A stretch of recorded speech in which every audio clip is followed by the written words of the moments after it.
for this fourth, count them, negative session in a row to start off a brand new month. What a stat that is. I saw that over lunchtime, but if you missed it, it's the first time, or potentially will be the first time since 2018, a new month has started with 4 straight negative days. So not a really great stat, but kind of eye-opening as to how strong this market has been over the past few years. Here's a look at the big board right now, pretty red right across this entire thing. These two were standing out this morning. They still are. TXT up 5% on a report. NRG, same story.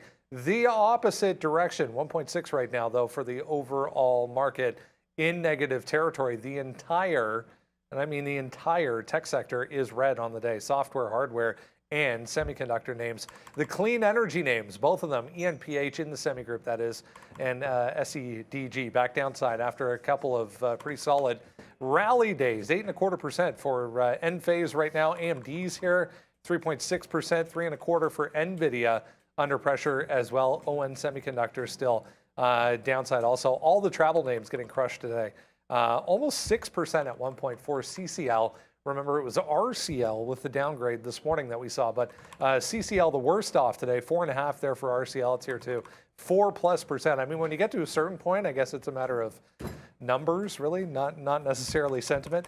Retailers showing a little bit of strength late in the morning, but they've thrown in the towel now as well. Back to day lows right across the board. There's Paramount, some news out. We'll talk about that. 6.7 for Paramount to the downside. Meta as well with its own minor headlines today, almost 6% for Meta. Crazy day. To the downside, we're accelerating, in fact, 2-day lows. There's energy as well. Oil getting hit, back downside. There is a little bit of positivity if you're looking for some in the utility sector and also in mainly insurance. Banks, individual banks are down big time. BAC with that headline we talked about, 5.4%. They're going to start buying back stock, which you would think was going to be a positive, but not so much. Anyways, that is, again, a look at a pretty red board. 1.7 right now for the S&P 500 has been one of those days, really, for the overall market. Hope your afternoon is going pretty well. I can show you the big board here, make it official. For the entire group, just to look at some positivity, you got to go to Brazil, you got to go down here to Bitcoin. I mean, 0.06 is the only positive number. One of those kind of days. 3.67 on top of a 3% move downside yesterday for crude as well. So energy demand coming back into focus at this point for crude oil. We'll get into a little bit of a review as we do every day. To kick things off in the afternoon, we'll talk a little bit about what we were discussing. I see a few people still touching on Apple. If you missed it, they came out and said they're going to delay the Apple car to 26. And the first version of it is no longer going to be autonomous. And they're still aiming for under 100,000, but good luck. Let's kick things off with Sean this afternoon. He's here. He's going to give you a look at one of his trades. We're back one more time with your trade of the day. Make sure you hit that QR code in the bottom right. Join us at Day Trade the World, the largest prop trading firm in the world. But okay, here we go, man. I mean, a trade of the day is pretty simple for me. It's going to be Meta, and it was lined up pretty much all day. The funny thing about this, and I just went and responded to somebody on Twitter, we initially had the long written down here for Meta. I'll go over here on the 20 period. We were thinking that, hey, look, it's been upside. We were looking at 120, hoping that if we did fall, and you could see in the pre-market highs, we were at 123, 122, you know, blah, blah, blah. So we thought, hey, if we fall back down into 120, that was definitely an area that we wanted to get long. It's been holding 120. I love key levels. I love AMD at 100. We talked about Apple shorting through 150, Tesla at 200, key levels. So this 120 was definitely a key level. But then boom goes the dynamite, and the news comes out that in Europe, they're going to start looking at sort of the practices of their ads and ads placements and various things like that, looking at their ad revenue model. That's not a great thing. Whenever you have too many people looking at too many things, it's never good. We saw sort of uncovering underneath the hood What we did then instead was we had to wait a little bit. It started to tank down. What we wound up doing was taking a 119 break. So instead of the 120 break, we said, hey, we missed the 120. We can use that sort of as resistance. If it does come back up right here, 120, then we'll wind up getting out. But unfortunately, we missed that first trade. And we weren't even really looking at it. I wanted to see what happened at 120, and there's no way we were debating the long in that. Then boom goes the dynamite straight to the down. This is a 119. Some of these fills here, that's a 118.50. These are all 118s. It just looks dramatic to the downside. That's a 117.50. Pull it down, that's a 116.50. So we're already taking $2.50 on the trade, but we're sort of harvesting a hold. We're trying to hold this name. And you might have even heard me on the chat say, where do we get out? Where do we get out? Well, that's where we decided. It bounced around a little bit, 116. If you're going to look at the top here, you know, actually I have to draw this out a little bit. There are some levels. This is like a 115-ish. So we wind up getting out at 116. It was such a big move to the downside that I said, you know what, let's just get out. Turns out to be horrendous because it does fall all the way back down to that 114.50 area. But you know, never fret. You got to look for the next trade. You can't hold top to bottom. I mean, sometimes we have that tick and that's great. But then we let it rip all the way back up and look what happens again. This is where we sort of seek revenge. We wind up going short at the exact same level that we got out the first place. And then boom goes the dynamite again to the downside. We wind up going short at just a little higher than 116. Takes them out. That's where VWAP was at the time, of course. Comes up there. Take out, that's about, I think that's about 50 cents or so, holding it. Then we wait for the last half. Now, this is where we got a little tricky and a little bit stubborn. And even on the midday show, I had no idea what to do at this point. It was down here at 114.50, kept bouncing off, kept bouncing off. So at that time, the 50 period was up here. So I said, we're going to follow this all the way down until it breaks. It eventually breaks, and then we wind up getting out at about I think it's close to 115 there. So that's the last dollar on the last half. But you add it all up, and it's a monster trade. We take multiple dollars on this one, 50 cents again, then another dollar. And look at the NASDAQ. That's why I sort of zoomed out here.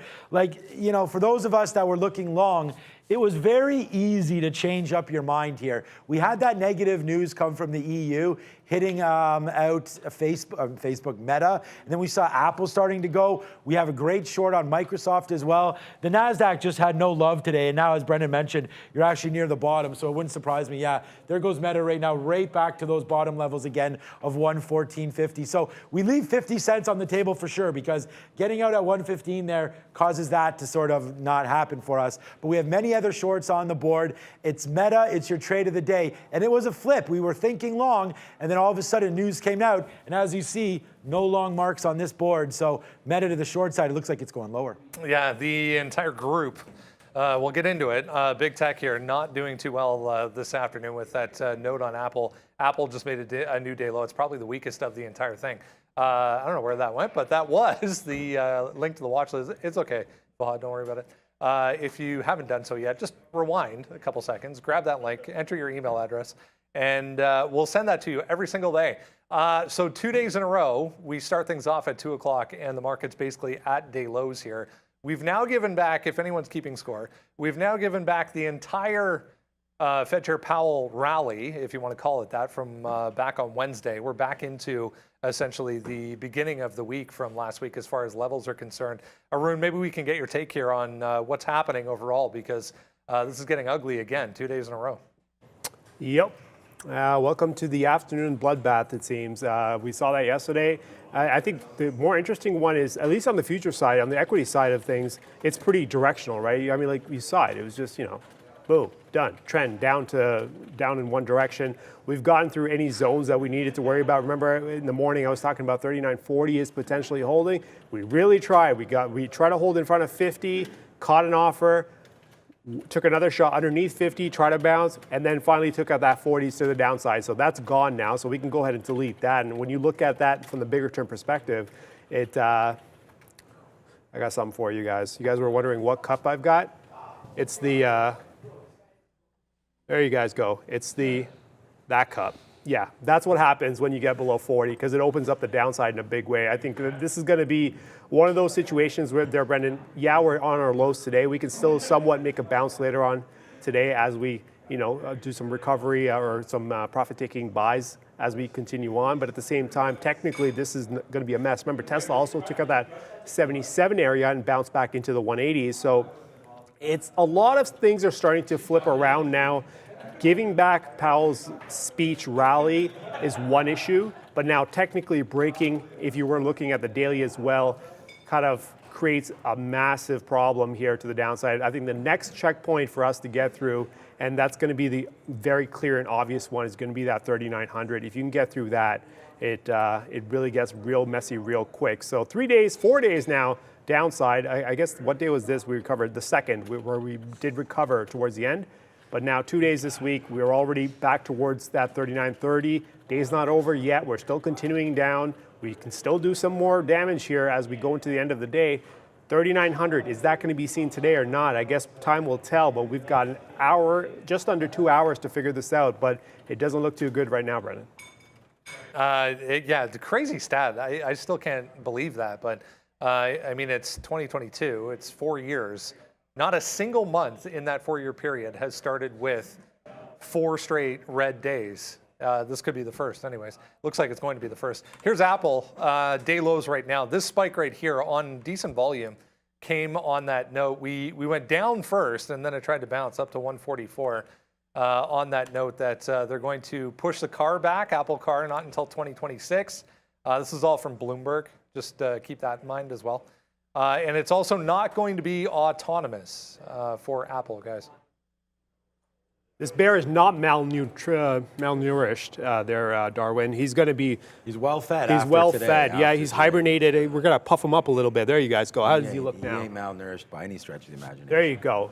All right, let me fix him. But we'll get him fully fed here and make him look like he's ready to go. He's got to stand up tall a little bit. He looks a little weird, but still, he's good to go here. This market is in full downswing here. And Apple car there, Sean. What do you think? Apple car. Are you all for it? I know you left the Pixel side to go to the Apple side. I stranded them. But no, yeah, you know what? I mean, I don't know. I think it's inevitable at some point. I mean, I thought it was it Kia or Hyundai they were talking about sort of making that deal with and then throwing it down. The interesting part to me was, of course, the fact that now they're going non-autonomous, which I think is the right thing to do.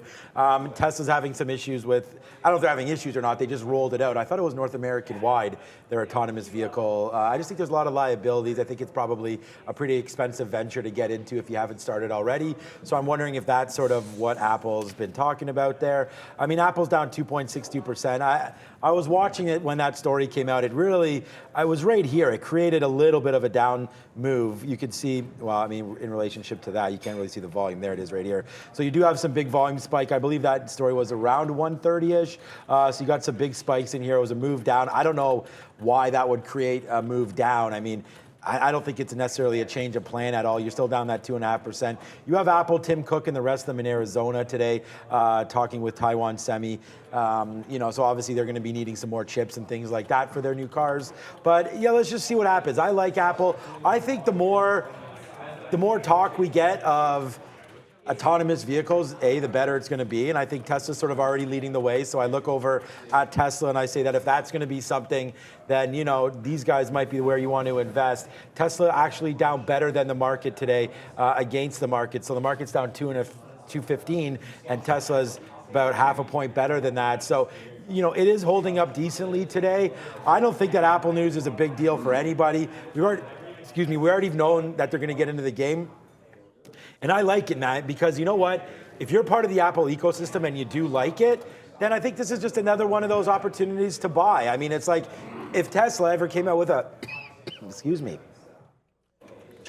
Tesla ever came out with a phone or something like that, I believe we would support that. You've already seen Starlink and some of those other things come through with Elon Musk, and they've been well supported as well. So let's just hold it a little bit, in the back end right here.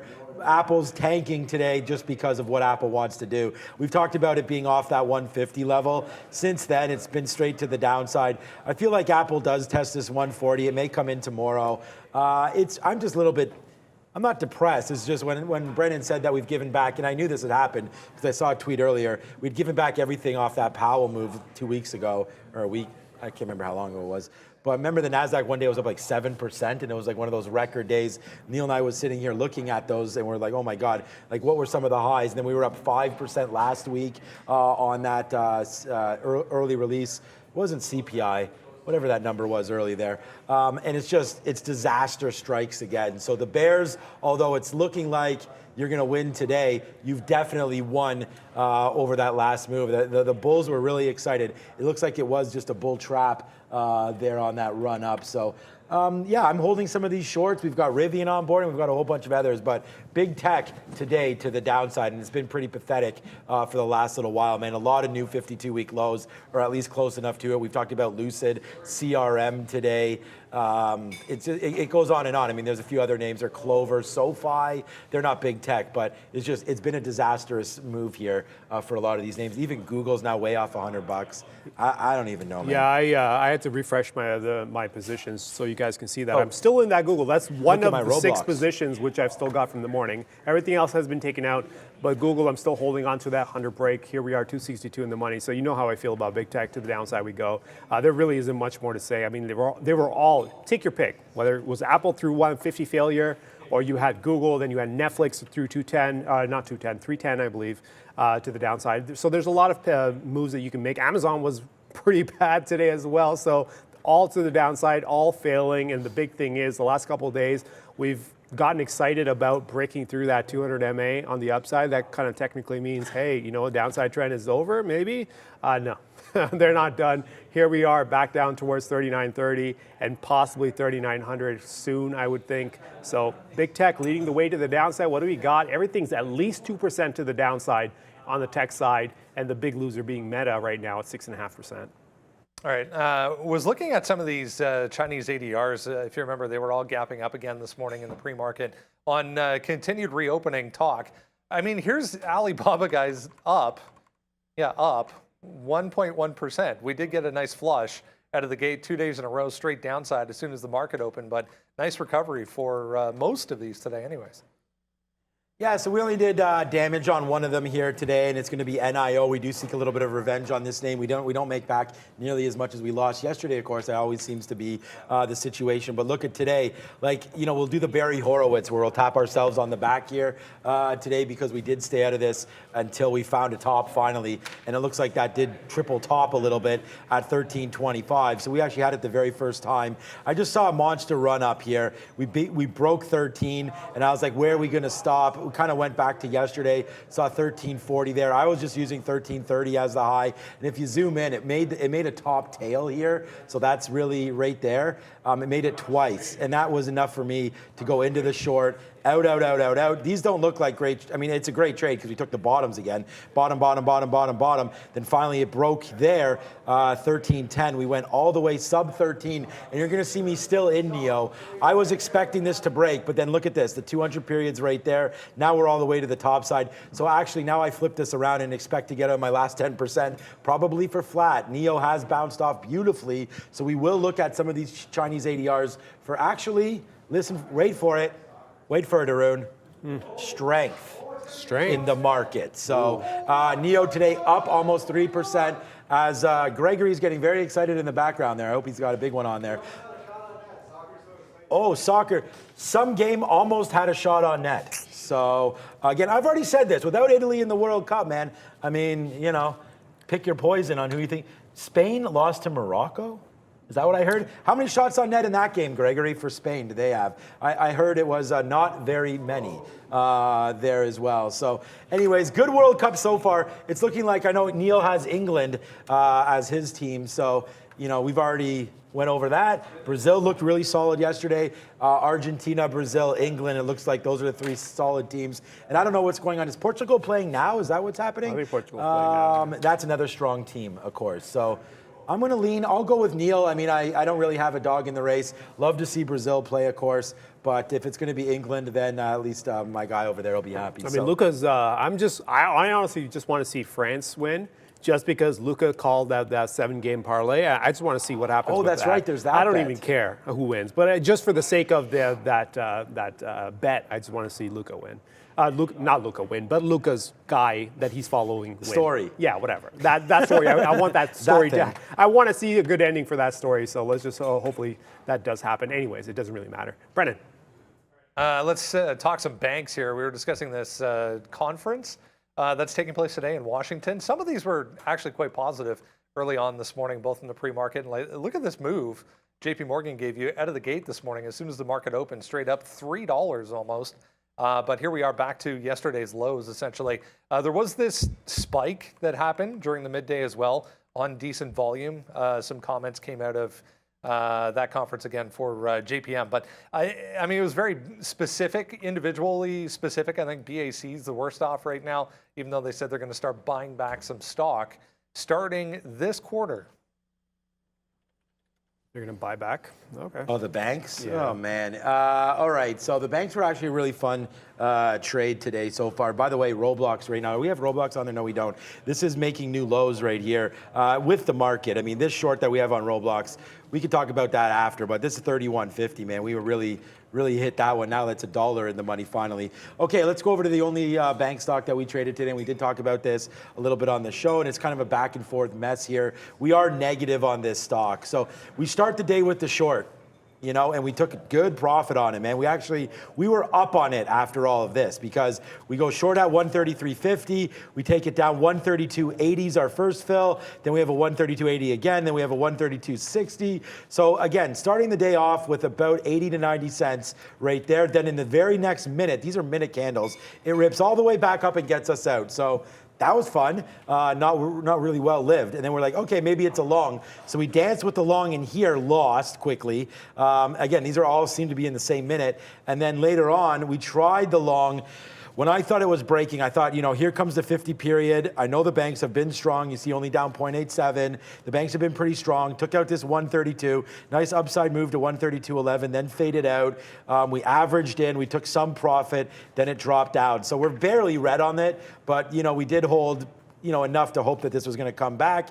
Tried to average it out. Since then, it's just been drifting lower. JP Morgan does not look like it's for the win today. We're going to wait to see what to do. I heard Morgan Stanley, though, dropping, I want to say 20% of their workforce. I feel like that's way too much.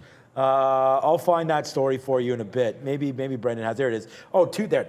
Yeah, it's 2%, 20%. It's like 20% for a bank is like ridiculous. So 2% of their workforce coming off today as well, they announced. And, you know, that doesn't seem to affect the stock that much, but you see it is dramatically lower than JP Morgan. So if you're going to short any of these weak banks, it might be Morgan Stanley today. Let's just check in on another bank here, WFC, just to see quickly. I know Morgan Stanley has a bigger trading. Yeah, so I'm going to say without looking at Goldman Sachs, because of investment banking, Morgan Stanley is down. There's been not too many deals lately. Let's see if Goldman Sachs follows the way. I only own Goldman Sachs. And Goldman Sachs is above where I own it, actually. Maybe I should get out of this.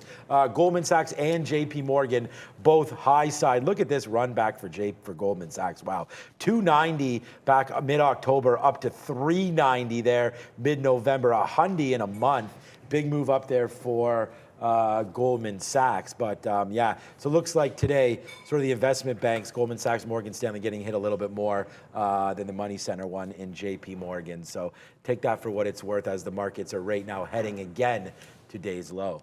Yeah, and the one thing you got to worry about on these banks especially is that they've been rallying for, since the 13th of October here, straight up, right? We've just started that U-turn off the bottom. Here we are now falling off of that trend, and I think we're starting to lose that trend line, especially with the last couple of days here. We're starting to lose that angle of movement as we come back through here. So I'd be careful, given how we've moved up, then this is the daily charts, given how we moved up, for us to finally break the trend, there really isn't any solid support levels nearby. If anything, you're gonna have to look at some previous highs right here, around 124 and change, but that's still another $6 away from where we are right now on JP Morgan. So clear strength to the downside. It is moving off here.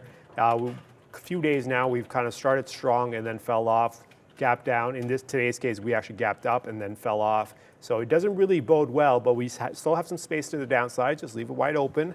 But we are starting to look not too favorably on these banks, especially with JP Morgan and the way it's been trading on the daily. All right, Rin, you were just mentioning this one. GSK on a big move to the upside here. There's two things. The FDA, there was a positive note on a fast track designation for GSK, but there was also a liability suit that looks like has gone their way. So both GSK and Sanofi mentioned in this on a Zantac product liability suit. So big move here. This is not a stock that typically moves 10%. But this is an ADR, if anyone's wondering. Primary listing is in London for GSK, so this is an ADR. London's obviously closed for the day so far, or at this point anyways. We were talking about SI this morning, guys. There's a couple of different angles, some comments coming from Washington with regards to the FTX mess and their relation to it. There was another headline then that came just after the open suggesting that some of the transfers, so FTX had an account with SI, and they're going to look into some of the transfers back and forth from the SI FTX account to specifically Alameda Research. So not a good look for SI anyway. Yeah, we were, Sean and I both had that in the morning. I gave up on it after he did, not too long after he, maybe he did. I got back in, but I gave up on it early, and then I felt the strength in your conviction, my guy. Yeah, and then I held on as long as I could, and the market was still falling, and this thing was not going. I was like, the daily is so solid for the short. Why are we not moving? And at that point, I was like, you know what? It's time to walk away. So we did. Where's the? Let me pull up our actual internal chart so I can actually show you guys. We walked away here. Yeah. I can't believe where I got out to. I got out near 50s. I got short around the 60s. Walked away from it. I'm just like, okay, the market's already fallen as much. By the time we were there, market had already gone to like mid 55s, and SI was doing this. And I'm just like, really though? Okay, so we just walked away from it. I'm like, I already got 6 shorts. I don't need to waste my time with this one here, as a lot of the other names were bouncing. So we walked away from it. SI, technical breakdown on the daily. Great, it didn't work out today, but at the same time, if you look at the daily chart, that 24 break is in play. We attempted the bounce today. It's possible that we may attempt the bounce tomorrow as well. But that 24 break, I think, is going to open up the door for some nice shorts here, especially to play them to the downside. You've got a little trend line there if you want to draw one. But here we are kind of breaking down. I would look for any fades on any bounces towards that 24s. I think my cut on this one would be around 26 and change. If we get back above that red line, I think maybe it's possible that we do a false move through the bottom. But for the time being, this is definitely not looking too good, especially with the news that Brendan's talking about here. It doesn't look too good on the daily, and this news does not help the situation make it any better.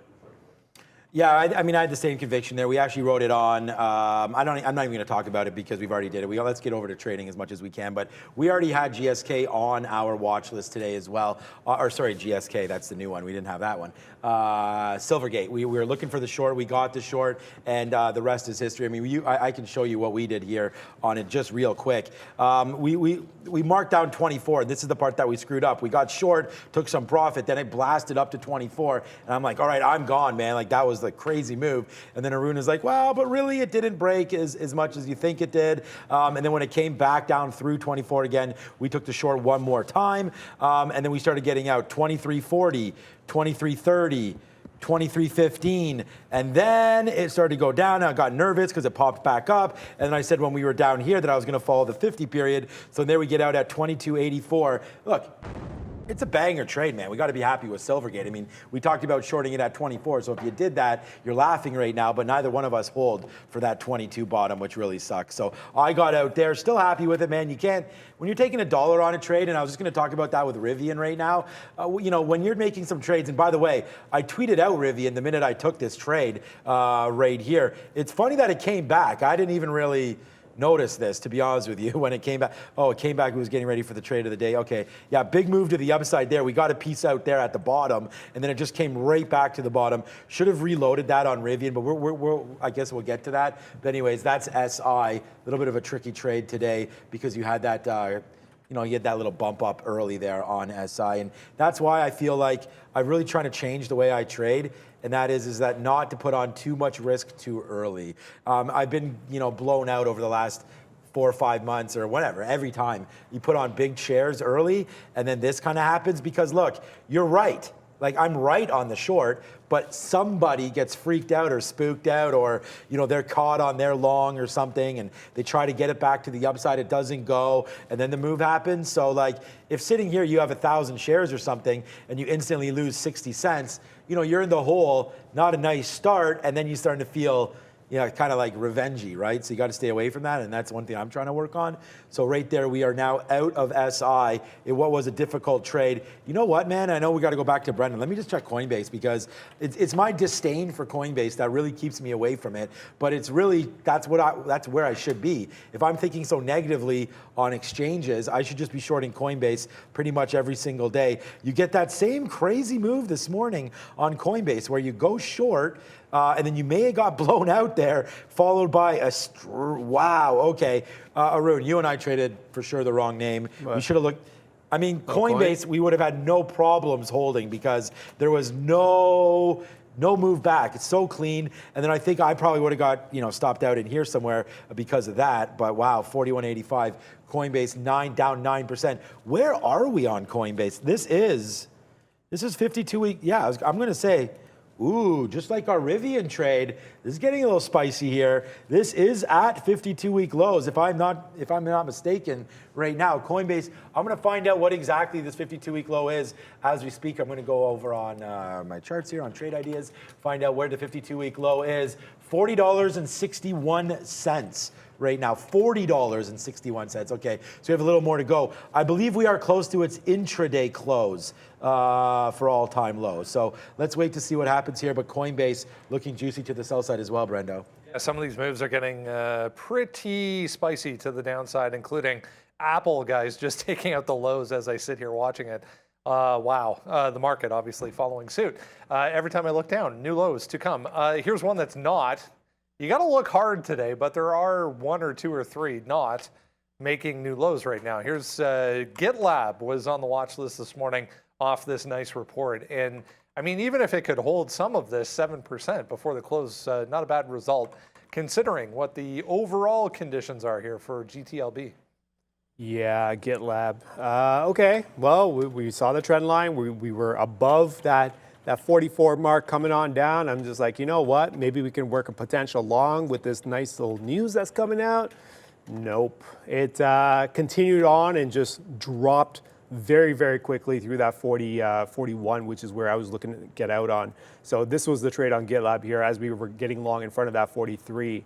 And it just completely fell apart there. I was looking for some support, never got it. And then, I mean, to be fair, with the market down as much as it is, it never really stabilized at all, right, in terms of for the long. So it is going down. It's still positive on the day, but that doesn't tell the whole story given where we started and how fast we moved through the levels here on Gitlab. And it also kind of ruins the daily, too. When you look at the daily chart on this, you're like, okay, that doesn't look too good now. After what we should have gotten through these areas, through these 43s and 42s, the fact that we're willing to come this deep into it makes it a problem, I think, on Gitlab. Although it's positive for the day, the technical doesn't really set up nicely, especially with the downward trend line. We should have been able to bounce a little bit more on Gitlab with this news, especially with those support levels on the previous highs off the daily. So here we are, kind of come back in. There really isn't much to do now. The next point I would look at is going to be 36 and change. If we get through 36, that would open up the downside again. Takes through this little last support zone here, sitting between 38 and 36. So I think that's next up for Gitlab. But for the time being, trade was this morning. If you got it, great. If not, I think we're gonna have to wait for that 36 level.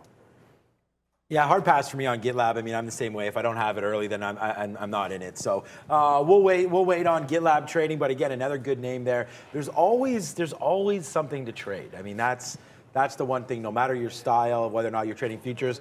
I mean, you were in oil early, futures trades, equity trades today. There's everything, man. And I'm going to do a little video after market here today about the Fed and what to expect from that coming on on Wednesday next week. So, lots of stuff happening every single day. And it's just like, sort of like sharpen your pencils up because you never know where this market's going to go and what you need to know about everything. So, all right, one thing that we didn't talk about was NEO a little bit here. So let's go over that just real quick. And again, we did talk about it a little bit anyways, where we triple topped there at 25. And right now we're barcoding. So this is a name where you're going to see me in it. Honestly, I'm not. I only have 10% left. It was a good trade. Unfortunately, we always say this, but you know, sometimes we're not here, especially Neil and I know you went for your walk as well, try to get some, you know, fresh air and just either do some business related stuff or just get out, man. Sitting at this desk all day obviously is a little bit of an issue, but I'm addicted to trading, so it's very, very hard, which I guess is a decent addiction to have at this point, hard to get up, so you got to force yourself. But anyways, back down here to 13. I should have had a bid at 13, regardless of being the 200 period. I'm very surprised. I mean, I don't know why I didn't. So right now, I'm kind of just being stubborn about this. I do think that it's well above some of these levels now. The 50 period, the 200 period, it's all here, and it looks like it's going to break a little bit higher. So I'm going to try to be stubborn with this trade, but I don't necessarily like it too much. If we do get back up to 13.25, we will reload this against 13.30. So that's a trade that I'm looking at to put some damage on if we go. One name, again, shout out to Nelson and some of the other guys out there that I've talked about this trade with, and that's going to be Win. Win is holding up, man. We heard about the casinos. We've seen a big move up here. We talked about it the other day. It pulling off of that 90. Now you're back into 85, but look what it's doing today. It is literally saying, hold my beer, like as if today's not even happening. It's looking exactly the same as yesterday. Sure, we're still down 0.5%, and a negative trade is a negative trade, so it's not like it's a great move or anything. But I just watch out for this 85. I really like this level on Win. If we do come back in and we sort of dip down here, it's at 85.30. I think that's a decent long. Only yesterday did we violate it and go down, and we touched 84.50. So the only problem is you don't want to hold for that. So I think if you take an 85 long, you might even just try to play off of 84.90 down here, some of these day lows, because I don't think it has 50 cents back to the upside in it today. So you got to watch out if you do get filled on Win, but that's a decent trade idea. Some of those marijuana names, Arun, you're never here for some of these jokes that I say, but and it's just like, you know, these are up and then straight back down. Like, it's been good. And the one thing that I said about some of these names is that they've held pretty good. Once this loads up, you'll see. But they're holding this bottom of $3 pretty well. But every single time, like, you know, you get some moves up here to 450, back down to 250. Here's a nice little bump up again, up to 450 almost again, and then there's the move back down to 3. Here's the bump up again. For some reason, we extended past 450. We went to 5, but ultimately we went to 450 again, and here's the pullback. So it's hard to sit here and say, like, I feel that we need to be buying these names, because I don't. I think if you're back down near $3, you buy it, hope that you get some good news, and then sell it every single time. Whether or not you play this options or not, this is something that I think you got to look at. So for the daily trade yesterday, this is what we did twice. We got long twice. Look where we got it, 450. There's going to be no surprise to why those are 450s. So 450 in there, back up, boom. 450 in there, back up. And today, I mean, that's the short. I mean, here's the move down. There's that 450 short, and there it is back in again. So I feel like if you're going to play Tilray, you're waiting for one magical price. It's not 420 this time, Arun, but it's 450. So I'd say you look out for that on Tilray. I am going to start looking for some more opportunities, obviously, here in the market as we go. Yeah, as the market continues on down, now we're down to the low 20s here. We're getting closer and closer to that 3,900. I really didn't think, I mean, given the time of day and given how fast we move, I was like, you know, that 3,900 is likely, but figured towards maybe tomorrow morning or so. At this pace, we could hit that today, for all we know, because this could really open up once we got past 40. It really did open up to 3,900 even. So we really, I don't know. I'm not sure what's left to kind of keep us from 3,900 today, but who knows? I mean, profit taking still needs to be done if they're going to do it at all. So for now, it does seem like it's going to be coming on down. We're still carrying that Google position from this morning. Well, what's left of this Google position? Remember, 100. We're short up here. First target was right here. First exit was right here around the 98.5, which happened to be also the top of where it popped off to. So thank you for putting in the high.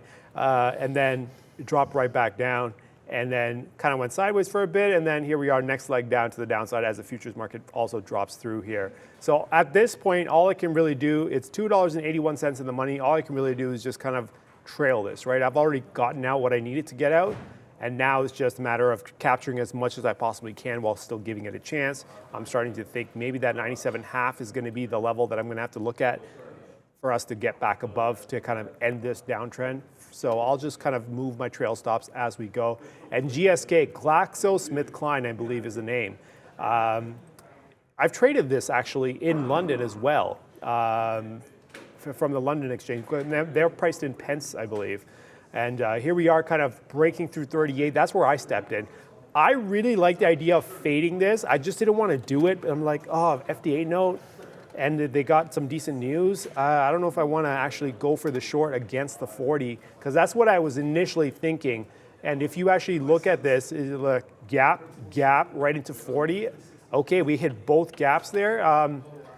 Odds are, all we need is some reason to kind of fall off a little bit, and it seemed like we just ran out of juice after taking out both those gaps. So 40 being such a round number, I was like, I don't know if I want to step in front of this to go for the short, but finally they set it up by breaking 38, kind of opens the door for me to think that, hey, you know what, there might be a short in play here. I'll put it against the 40. It's $2 in risk, but I think given how fast it's moved up, we should have more than $2 at least to the ups or to the downside to actually let this play out. It's finally set up, and that's the issue with some of these stocks or some of these prices, is that by the time they set up, they end up being a little bit more expensive than you would like, right? I mean, the best opportunities are going to be the ones where you're willing to take that hit, where it's like 50 cents, but I would rather have higher probability than just kind of take that shot and hope that I'm right. So I think 38 was necessary to be the entry point to actually get the confirmation you need to go against this current very strong trend. Obviously, market's bouncing now, but has been going down for a while. The Glaxo has gone down as well, and now with this move up in GSK, I think there should be enough to fade it, regardless of whether the market goes up or not, because they've got their own catalyst. But at the same time, it's going to be a little bit more expensive than I would prefer. But still, against the 40 is my play here. First target on this is going to be a 1-to-1 at 36, and then we'll just let it go and see how far it wants to go after that, and we'll take it into the end. I was just looking for something that was, we have a new position alert, so we hit this little siren every time we do that. And it's going to be Uber. We just took a new position here on Uber. Let's see if it can continue to go to the downside there. It's broken down below. That's 27's all the way up here. You're below this. You're starting to edge to the downside a little bit here. 26.90, this little bottom right there, that's kind of what I'm waiting out for. I'm waiting for that to break. So we're going to go short against that. So Again, it's a bad fill, man. We're short at 71. It's not a good fill. I actually meant to put the order here at 80, so it's okay. We're 10 cents a little bit less than we wanted, so we're going to take an average price up here at 26.85 or so. As long as the futures are still below the 50 period, which we are right now, we've been above it and tried to make some runs, but every single time it's gotten faded. So let's just see if it does want to test it one more time. Look, we hate giving back some money here today, but I don't mind this short. I feel like Uber's right here. It's a decent spot on the 1-minute chart. We're going to try to take it.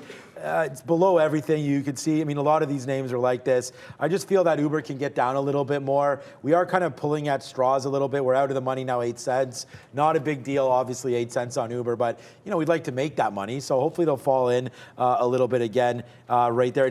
It is a double fill, but it was just more of an accident. I put the order out and then I realized we had the wrong price. So right there, 26.80. We are going to average into 85 right there. So instead of taking 2 fills down there, I would have liked 1 and then 1 more now, giving us the average price of 75. So we have 71. So it's by far not a huge deal, but still not a great trade there. So we're going to wait for Uber to come back up and then get out if it takes out these 90s. But 1 more fill coming here for us on Uber. To average in. Uber. Yeah, what are you thinking about that? Uber. I haven't even looked at Uber yet. I haven't looked at Uber in a while. Down 3%. Okay, let's see what the daily looks like on Uber. I thought breaking 28 is better. It's better than. Yeah. This is not a great position. I just wanted to let everybody know that, obviously. I mean, with a market like this, it's going to open up a bunch of opportunities in a bunch of different directions for a bunch of different names, right? So I know you guys in the chat were talking about ENPH. That was on my radar as well earlier today. Is just the cost of getting into a trade like this is stupid expensive. Like, I'm thinking 320 is what I thought. If we got below 320 on the day, I was like, okay, yeah, there's a decent short play. But if you get through 320, you're pricing in, this is the 320 break right here. you could have gotten it too. They were underneath there for a while, giving you the entry. If you get 320, you're pricing nearly $10 in risk towards 330, and I immediately think, can I get $10 back? I'll still take it if I can get a 1-to-1, and I'm thinking, oh, that's tight. That means 310 is right near the low. That's going to be a tight window. So it's one of those things where sometimes you pass up on these trades there where they look solid, but the risk is just stupid high, right? Like 1-to-1 makes sense if you can actually get that second piece out in a very clean fashion. I didn't even think 310 was a realistic possibility this quickly, but the market showed you otherwise. We are running into an uptrend on ENPH. This kind of sets up a trap, like one of those break traps here above 325 that immediately gets reversed. But at the same time, we still have one more down, like this little projected up angle. Mind you, when I draw trend lines, I don't really care about being precise. It's just a matter of showing the fact that it's still trending. The direction is still somewhat up. So higher lows or whatever you want to call it, it's still up for another time being. So until they take out that 300, I think we still have a chance to bounce here. But the trap definitely looks like it's more likely here on ENPH after that 320 fail, or the 320 fail to the upside. But that's one to watch for sure. You got ENPH, you got some big names. You got ENPH, Costco has been a big mover as well lately. I don't know why I typed in Amgen. Costco has been a big mover as well in that price range. And then I think today I was also looking at AVGO. Costco coming down to support here around these 578s here, coming on down all the way to 570, or not 470. There should be some support coming through there. And then the other one I was thinking about was AVGO, Broadcom. Broadcom also coming down to a decent support zone. If you go a little bit more into the 520s, there should, I don't know why there's so many of these, but there should be some support right through here as we come through the 520s on AVGO. So if you're looking for, if this market stabilizes and it's gonna set up a long day at some point, I would look at names that are sitting at support, right, at these ranges. So decent ranges coming in play here as this drop brings some of these stocks that are actually set up for some decent bounces. Mind you, it doesn't mean it's gonna bounce. I'm just saying it's like in terms of path of least resistance, if you're going for a long, why not take a long where it's at support, right? Versus one that's actually at resistance. All right. Yeah, no, that's right now I'm just working around. So anyways, we talked about that Uber. That was a big fail. We lost on that one as that just ripped up to 90 and we got out a piece of it. We just got out of half. So we're going to hold it, see if it can come in again to that downside because the market right there just did bounce off of a little bit anyways, off of that 50 period. So yeah, hopefully we can hold this back in. We're short now 85, but you know the average price was like 75, something like that. So we do take a 15-cent hit there. We need this to come back in order to win. We need to get it back to where we were. Looks like a bad take there. Like I said, I sort of knew that Uber was going to be bad there when the market started to go back up. But again, maybe Uber is stronger than we thought for sure. We do have Roblox coming out, mate. So right there. Nice move to the upside, so $30.50 right there. That's where we're going to take it out if it does rip back. Up there, Roblox, again, huge trade, 31.55 all the way to the downside. Let it breathe a little bit. That's exactly what we did. And right now it is trying to go back upside. So if we do get a little bit of a power hour bump, we are looking to get out of that Roblox. Neo, like, you know, I'll probably just wind up getting out of Neo, honestly. I mean, it's not really doing anything. If we can capture some profit on that, we'll do it. Rivian, again, out. We only have 20 or less than 20%, 15% left on Rivian, as that's kind of dancing around as well. Looking for the same thing here on Rivian. Maybe an out if we take out that high, 27.63. So we're pretty close. Let's go 27.70 on Rivian to get that out. It won't be a huge win at the end of it all, but that's what I'm going to be looking for there. As I'm trying to get out of some trades here. I feel like we could get a little bit of a power hour bounce. So if that does come through, then you know something that we want to look at here is a little bit of a bounce action into the power hour. The market's still down 2.3. We could go completely the other way, man.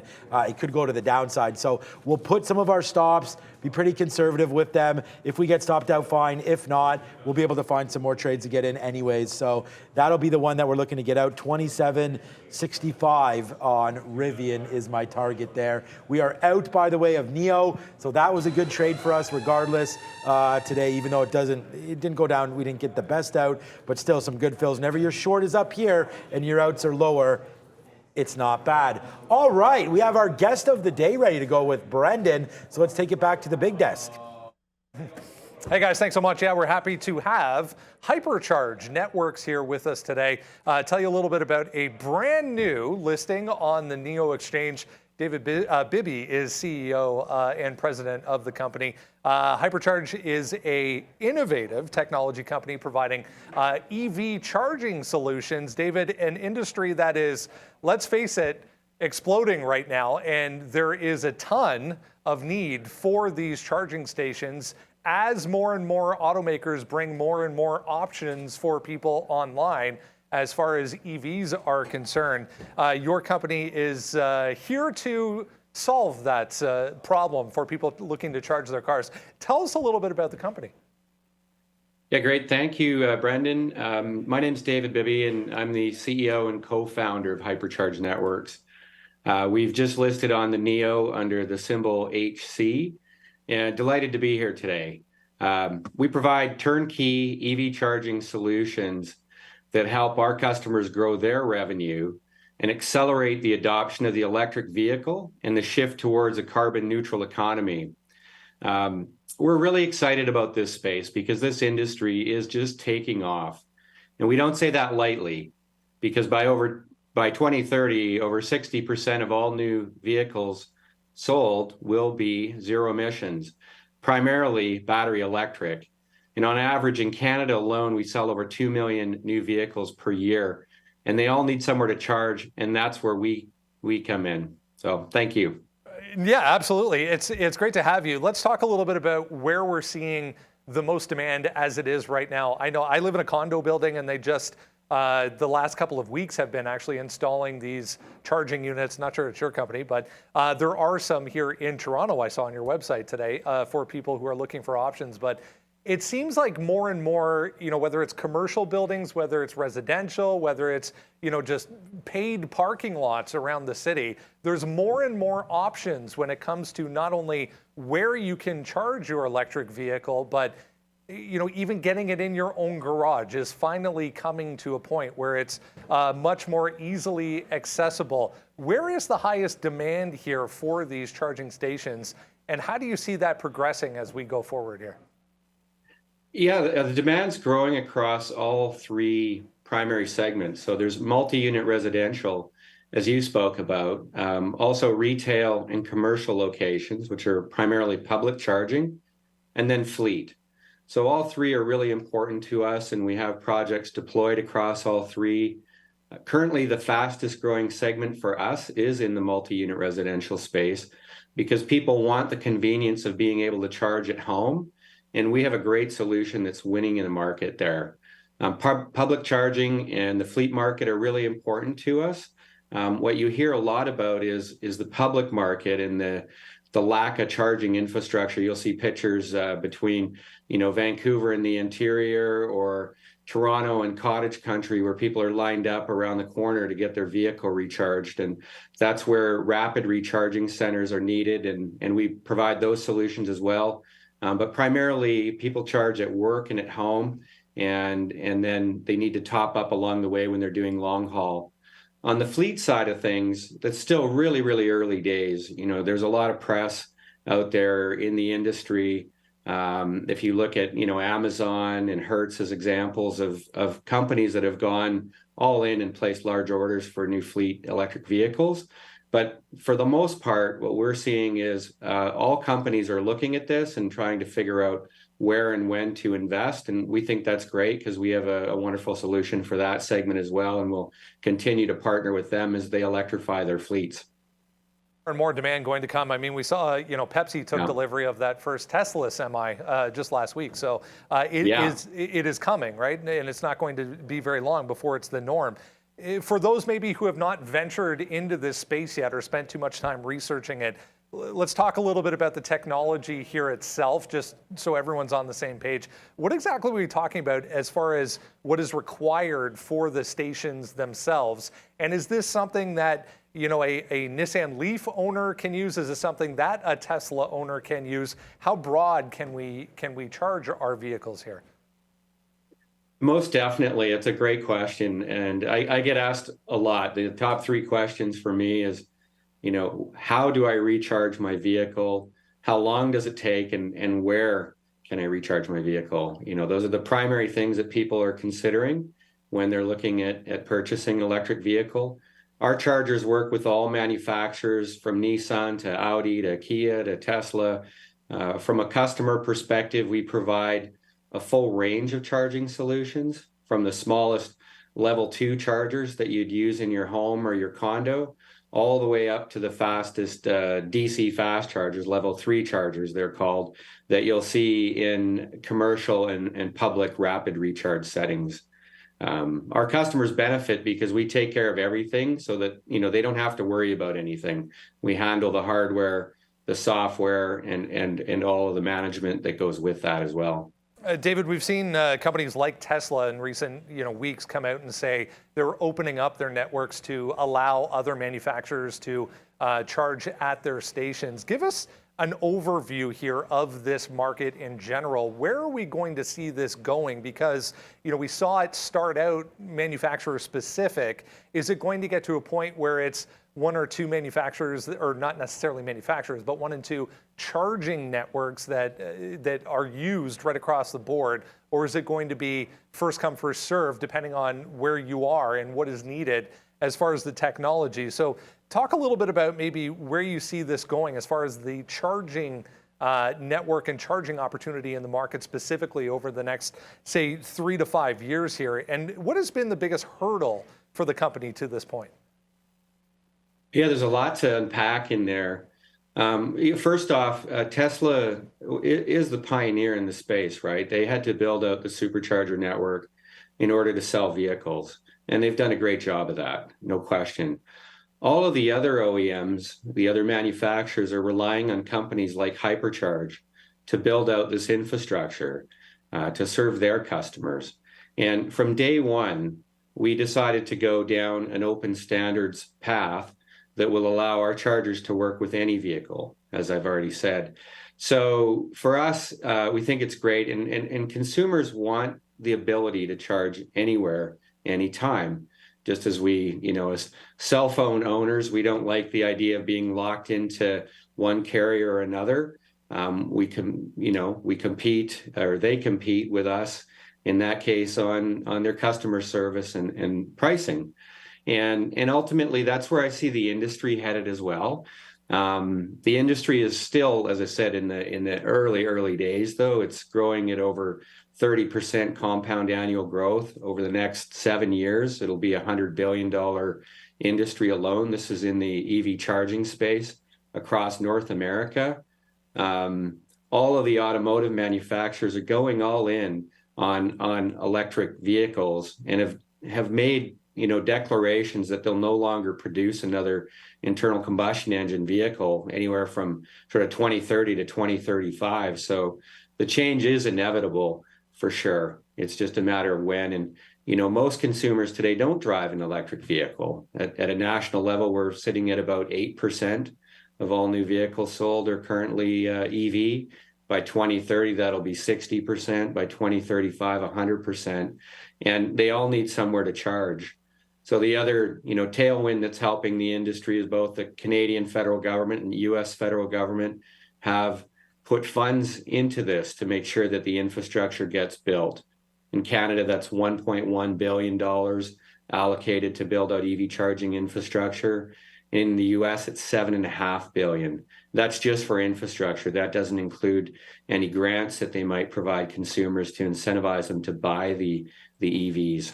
So for us, we're 18 months old. We're a fairly new company in the space, but we've been able to build an incredible platform already, an amazing team.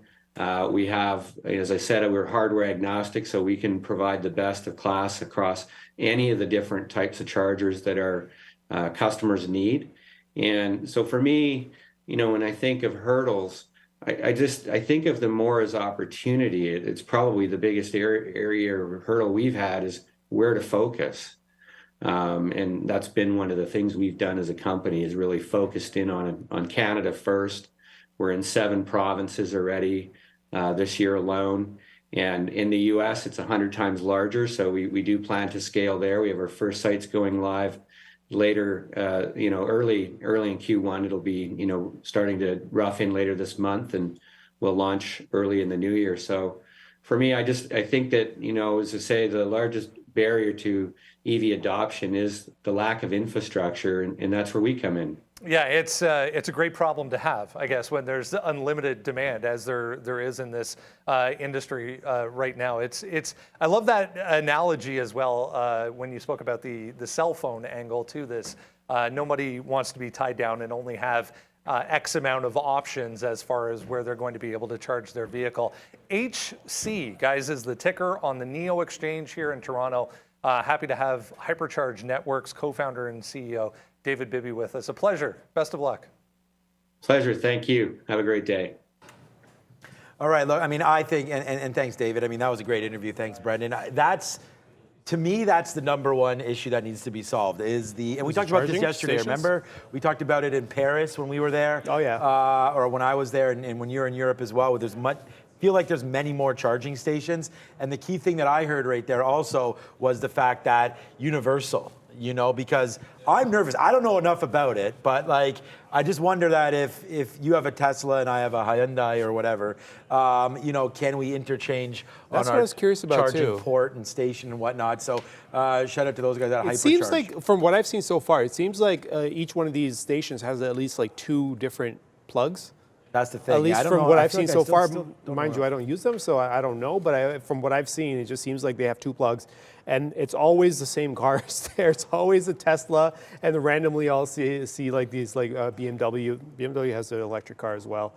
So those names, but I haven't seen the Nissan Leafs, like Brendan was mentioning, use those. The market's really Even going here. Hyundai's car as well. So I haven't seen those at those stations. I'm just curious if they use a different plug or if they're all fairly universal at this Maybe point. people could tell us there. Yeah, Mobileye, another good name to look at in this space as well. So let's go. All right. Just so we're on the same page here, the market I feel like could and most likely does go for a jaunt here. So we are in this Amazon trade to the short side. We're just going to give it a little bit of a look here to see if that is going to be the right play or not for us on Amazon. So let's give a quick look to see what we've got. We've got a short now in Microsoft to the downside, off 250. We're going to give this a little bit of room as well to see if that one wants to breathe up through 250. And then Amazon rate, I mean, a lot of these names are right at some key levels. That's the 200 period right there, in fact, for Amazon. So we're into some shorts. We've covered a lot now, but, we're back into some shorts, but we are very cautious of a nice little move to the upside right here about to happen. So watch out now. We did get a good cover on Uber as well, a little bit from our second piece as we were holding. We got blown out the top. We're going to hold out for basically a 27 take there. If that falls out, then we big L on this name. So let's wait to see if it does come back. But for now, short Uber. We just got into a short here on Amazon. My out for Amazon, and again, we're not trying to be too frugal with this. 88.80. We break above 88.80 right now. That's these tops right here. Then we'll be gone. But we're at the 200 period now. Let's give it a little bit of room to breathe here. Yeah, as this market comes back up, the only position I've got left is going to be that Google position, which is still, I'm still in it, but at the same time, I don't think I'll be in it much longer. 97.50 and change. If we get above there, I think I'm done with this at this point. We stalled here earlier. Now the market's starting to make a move in the final little bit. If we continue on up, I think it's time to walk away from Google. It's been a nice run. We'll walk away with probably $2.40 something cents by the time we're done with this on the second half. So call that a day here on Google if it does continue. You guys remember I took some GSK shorts south of 38. It was doing nothing at 38. That should have been the point where we started to accelerate back towards retracing that pop. If you're not going to give me that after waiting it was about 20 minutes or so I waited, I'm just like, okay, we're not getting that, so we're going to walk away from it. I walked away flat. I mean, I went short into that little pop, looking for that 40 as the resistance level, got what I needed, then took the short, and what did you get after that? Nothing. It just went sideways. So we're going to walk away from that. I don't need to sit short as the market rallies up, while also shorting a stock that's up 8%. So we'll walk away from that one there. But I am looking for some names that could potentially maybe be a long. Value purchases is what I'm thinking here as we move on down. Like that value. I like that value. Yeah, Brendan? I was just going to mention Netflix there, guys, popped up on volume. Apparently, multiple ad tiers are coming to Netflix. It doesn't say when in this note, but not only just one, but multiple different ad tiers. Maybe length or amount of ads going to be different, but that just popped up for NFLX. Ah, yes, Netflix. We had that short earlier. We made some money on that trade earlier. Yes, this sir. is the trade from earlier, but this is one of those positions where I had this morning, which I walked away from. If we can go to my chart here, see it, the short here, south of 310, got out some at 305, got out the rest at 307 and change, and then it just did a whole lot of this back and forth action. Never really took out that 304 in a major way, let alone the lows. And now here we are back at 305.70 or whatnot, 83, whatever, it's moving around. Hasn't really done a whole lot since that point. So I think we've finally found a base here on Netflix. Remember, we had targets of like 300, because if you look at the daily on Netflix, there really isn't anything stopping it until we get to 300. I mean, even 300 is not that big of a deal. It's just a round number, so I figured that's an easy target. But there really isn't anything stopping it once you got past that 310. So now I'm just thinking, okay, well, if Netflix is going to start stabilizing here around that 304, 305, is that 300 going to be a lot bigger than I thought, right? I'm just thinking, hey, it'll be a passing event. We get through the 300 and we continue on down maybe into the 290s. Low 290s would make more sense. But now with the way it's trading, Brendan's bringing out the news there with multiple tiered ad levels, which is going to be interesting. That complicates a lot of things, I would imagine. Like, imagine if you're looking for a new Netflix subscription and you're like, okay, well, I want multiple ads. I want 3 ads per hour or 5 ads per hour, and you're paying incrementally more for less ads. Would that not just lead you to be like, you know what, I want no ads, period. Let me just pay the normal price. I guess it depends on where you are in terms of price sensitivity. But again, it does allow for more options, I think, which is always a good thing for the consumer, but does also make it complicated in terms of, people have a hard time with, when you give them too many options, they have a hard time picking, right? And that happens all the time, especially as traders. You give us a ton of stocks to trade, what are we gonna pick? I don't know, I gotta go through each and every one of them to figure it out. So, which may take some time. So I think it's a good thing for Netflix's business. I think it'll bring some people in that may not have already had it and priced out of it. But now with it stabilizing above that 300 with the 304, 305 bounces, I think we may have to look at that as a level for potentially for tomorrow. All right, oh man. So again, we'll just do a little bang there because we did scalp out. We are now out of 60% of Microsoft. Came right back into view up. Our best fill is 70 there. We're short 96s. So like that 70 take, that's a 70 fill. We have our first take is 81. Our next take is 75. And then we have a 70 fill. So ding, ding, ding, ding, ding, all the way to the downside there as we ring a little bit of a register. So far, we're still holding, like I said, 40% of it. There's 70 right now. So that's, again, 25 cents in. If it bounces off that again, then we'll see. I sort of want to wait for 50s on Microsoft and see if that can pull back a little bit here for MSFT. But again, we are very, very weary of this top take rate there of 245. Watch out. We could get a little bit of an upside move here in Softy. Look, I mean, look at this. It's just the way it bounces. I got to put a bid down in the 50s in case we smoke it to the downside. But for right now, we are now out. I'm just refreshing some, not out, but we're out of 60% of it. Let's refresh some of the positions here. Just going to make sure I have the right stop orders set up here. It looks okay. Amazon, which one don't I have? Oh, I don't have Meta. Yeah, because Meta is a different story. I'm thinking about a 115 break right now on Meta in case we retrace back up to the upside. That way we'd be above the 200 period. I don't want to take the 200 period break because we've stopped at 115 before a couple times. That's 115.20, but I'm looking at a 115 break on Meta. But maybe that's gotten better as this market's fallen down a little bit. Amazon right now, we did average in. This trade so far has been a loser, but we got out of a little bit here when it came back down. Our big trade is at the 200 period, so let's let this fall. I do have some more bids in the 50s. Hopefully it'll pull back as well if the market does retrace. So far, so good here on Amazon. It's 8 cents in the money.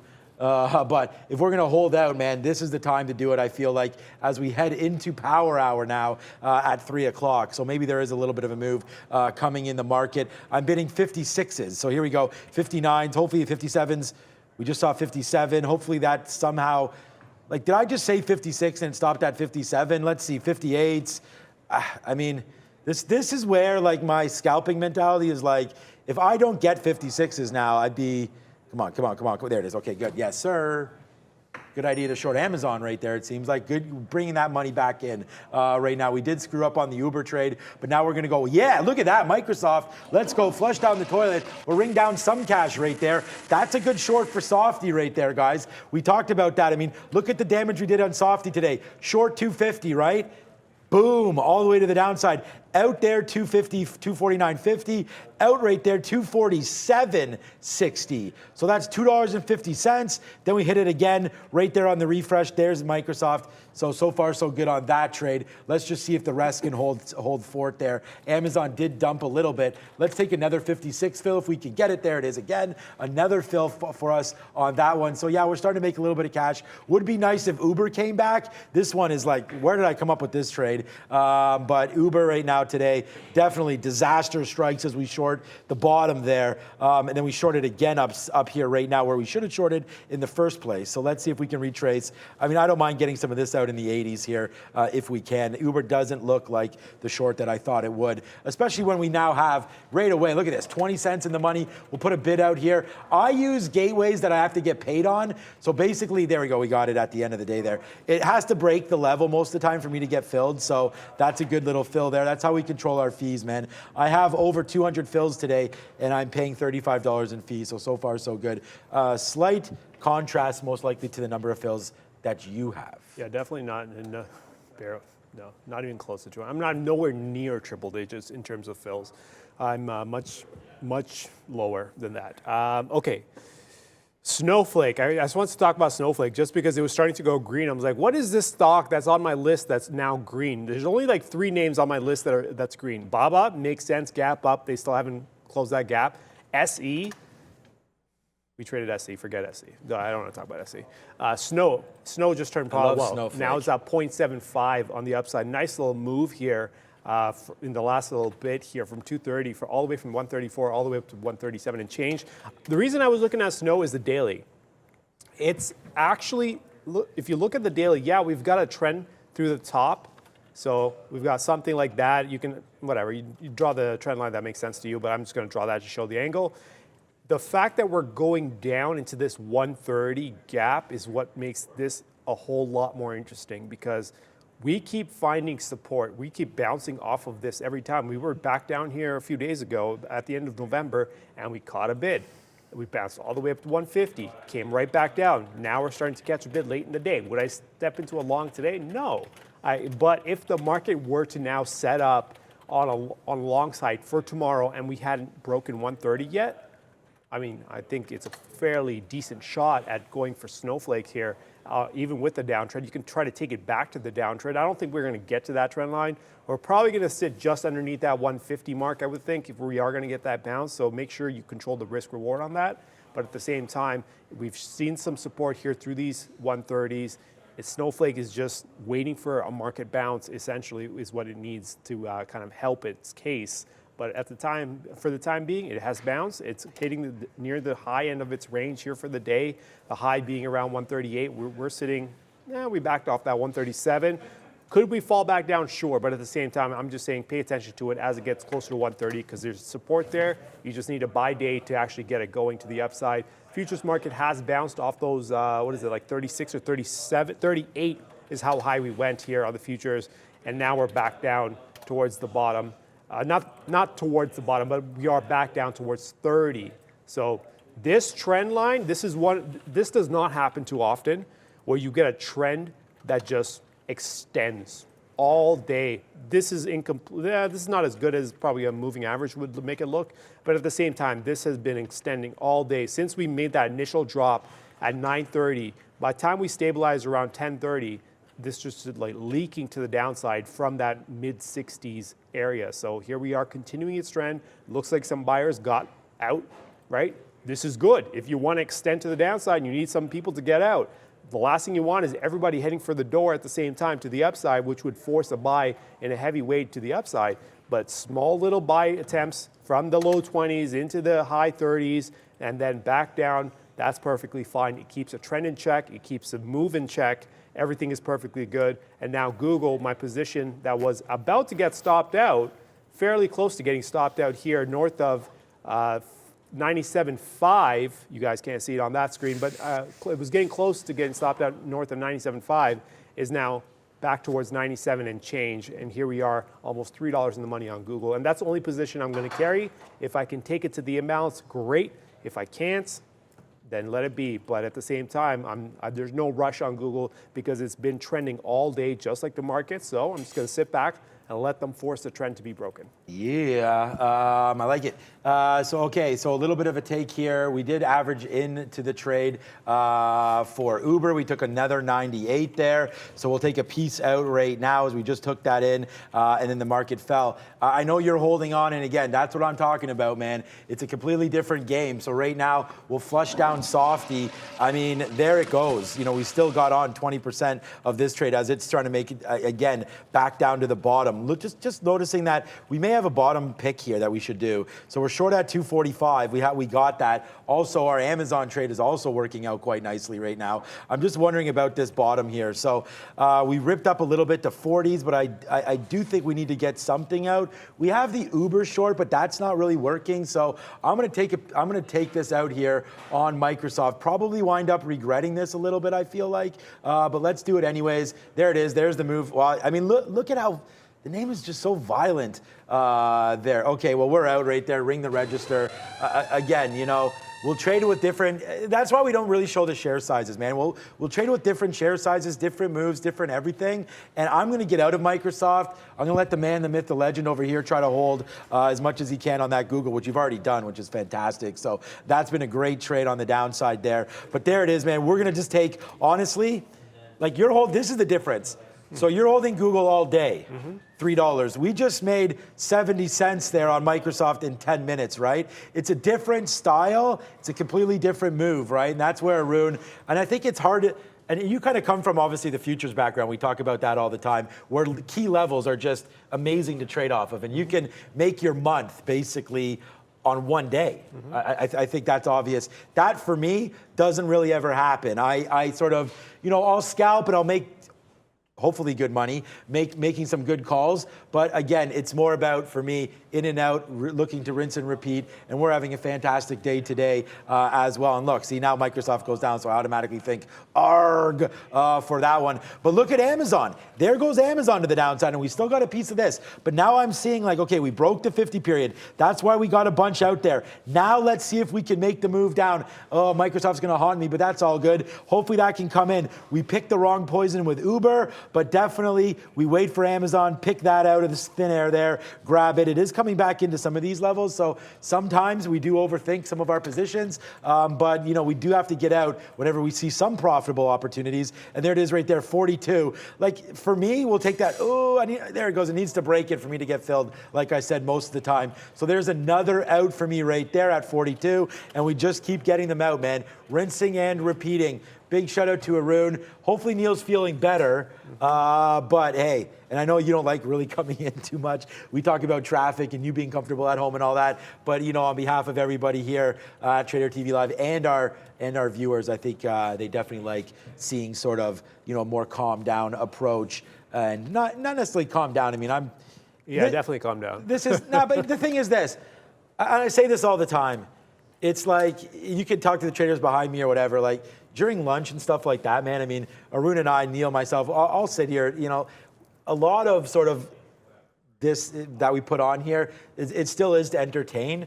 So, you know, like I'm not hitting, you know, all these kind of stuff and getting super excited about these trades if we weren't on the air. But again, it's just to show you that there is, OBJ there looking like he wants to go to Dallas, but apparently he's having issues with his medical right now. So maybe OBJ does not. Why was he out? Was he injured? No one wants to sign him, basically. Oh. He's a little bit of an issue.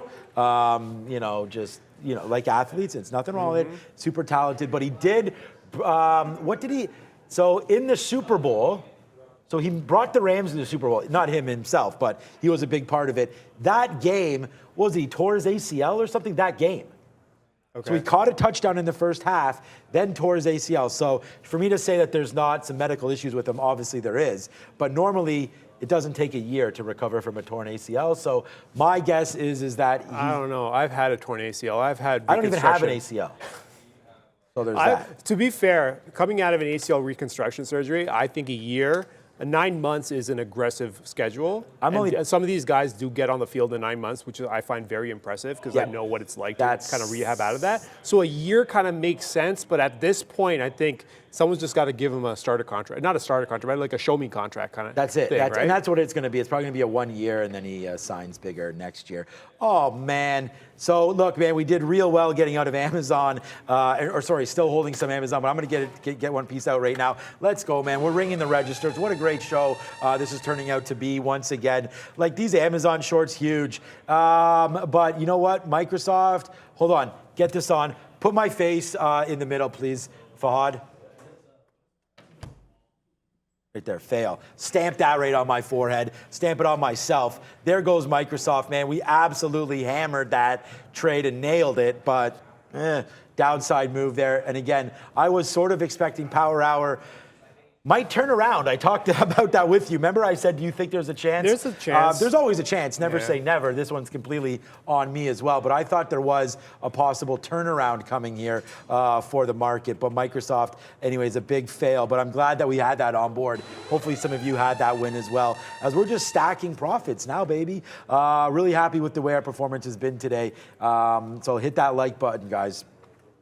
All right, market heading on down. Google finally took out that 97. That opens the door for my short to continue on down. Looks like with us about 30 minutes from the imbalances, I'm going to have to take this into the imbalances. Highly unlikely we bounce aggressively. I'm going to need like a 70-cent move from where we are right now on Google in the next little bit. I never say never, but at the same time, the probabilities of a 70-cent move in the next little bit before imbalance is coming out, probably not that high. So market has decided, hey, we're going to respect the trend line, the trend strength. I'm sure there's a moving average there too. If you really want to put it there somewhere. It's all easy today. And then as someone was saying, it's like the shorts are so easy. Yeah, it's. You know, I was saying that like, earlier think too. about it. Like when you get a trend and you're already beginning of that trend, it's just a matter of managing it, right? And you don't get days like this too often, right? Where it just trends. We saw yesterday another trendy kind of day where it was just one direction,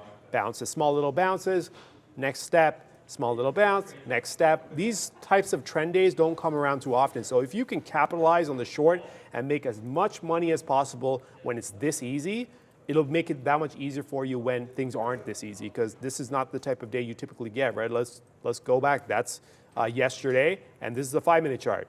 This was Friday, so we quick fallout here, and then trendy. So 3 days in a row, we've gotten somewhat of a trendy move for one buy and two sells. What happens when we go to 30? Not the 30. Wow, the first day Amazon. of December.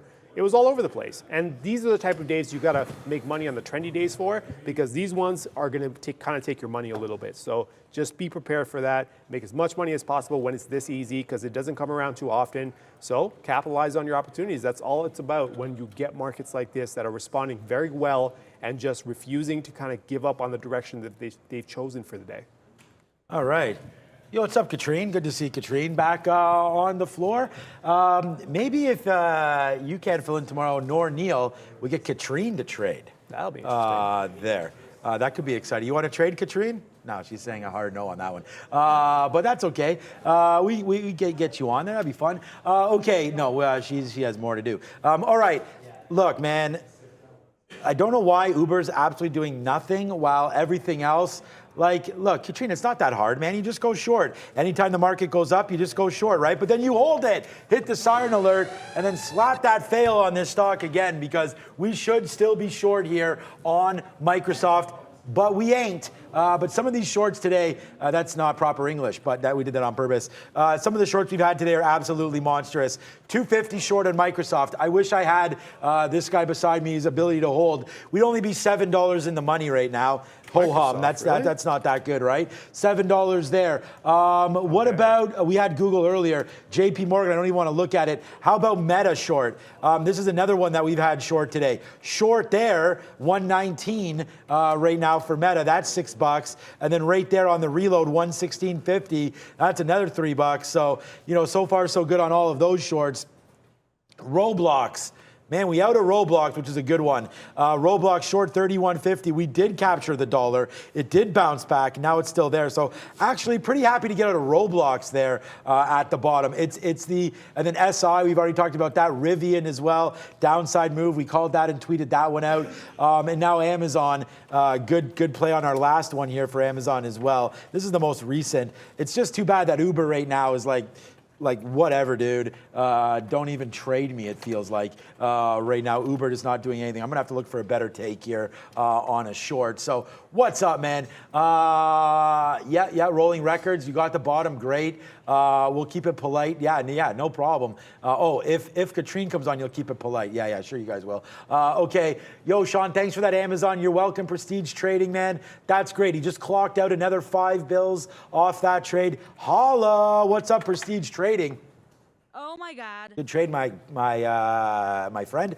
Good trade on that one. 2,000 likes, and Katrine trades tomorrow. Sure, why not? All right, so let's see what we do have on the like count to see if we can make that happen. What do we got on the likes? 675. Yeah, okay. Get up to 2,000, and we'll put Katrine on sitting there tomorrow for a couple minutes on the show. So we'll see if that can go through right now. Uber, hopefully a nice little downside move now coming through. Amazon. That's it, man. Let's look for some more shorts. But you actually caught me off guard there. I didn't realize it was 3:30 almost. You said there's only 40 minutes or something till the mock, and I was like, what? That really did catch me off guard. So GlaxoSmithKline, a very strong name with GSK. We talked about that with, what was it? It was a patent deal, wasn't it there, Brendo, FDA I think?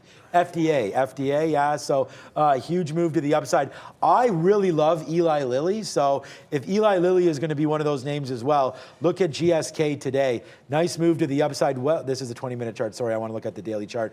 Nice move off the bottom of 28, but so much room to go to the upside. So I'm going to do a little more work and see if we can't maybe recommend this stock tomorrow for a long-term trade. But you never really want to buy on the tops. Shout out to Bears versus Bulls, man. Great job during that interview as well. Last 30 minutes, James Choi puts a rocket ship on this market. So, hey, look, I'm now, honestly, 10% left on this trade. Most of these outs, I mean, I feel just as bad as getting out of Amazon as I did on Microsoft. But look at Microsoft now. It's right back to where we got out at. So, sometimes, you look at it and you put that slap, that fail. But, all in all, it's very relaxed kind of trading here as we'll sort of, watch out for these closes coming through. So good day today. Could always be better, but I think we absolutely hammered it, man. Good job today, Arun. And once again, thanks for putting in some work here for Neil, who will, hopefully, I have it on somewhat good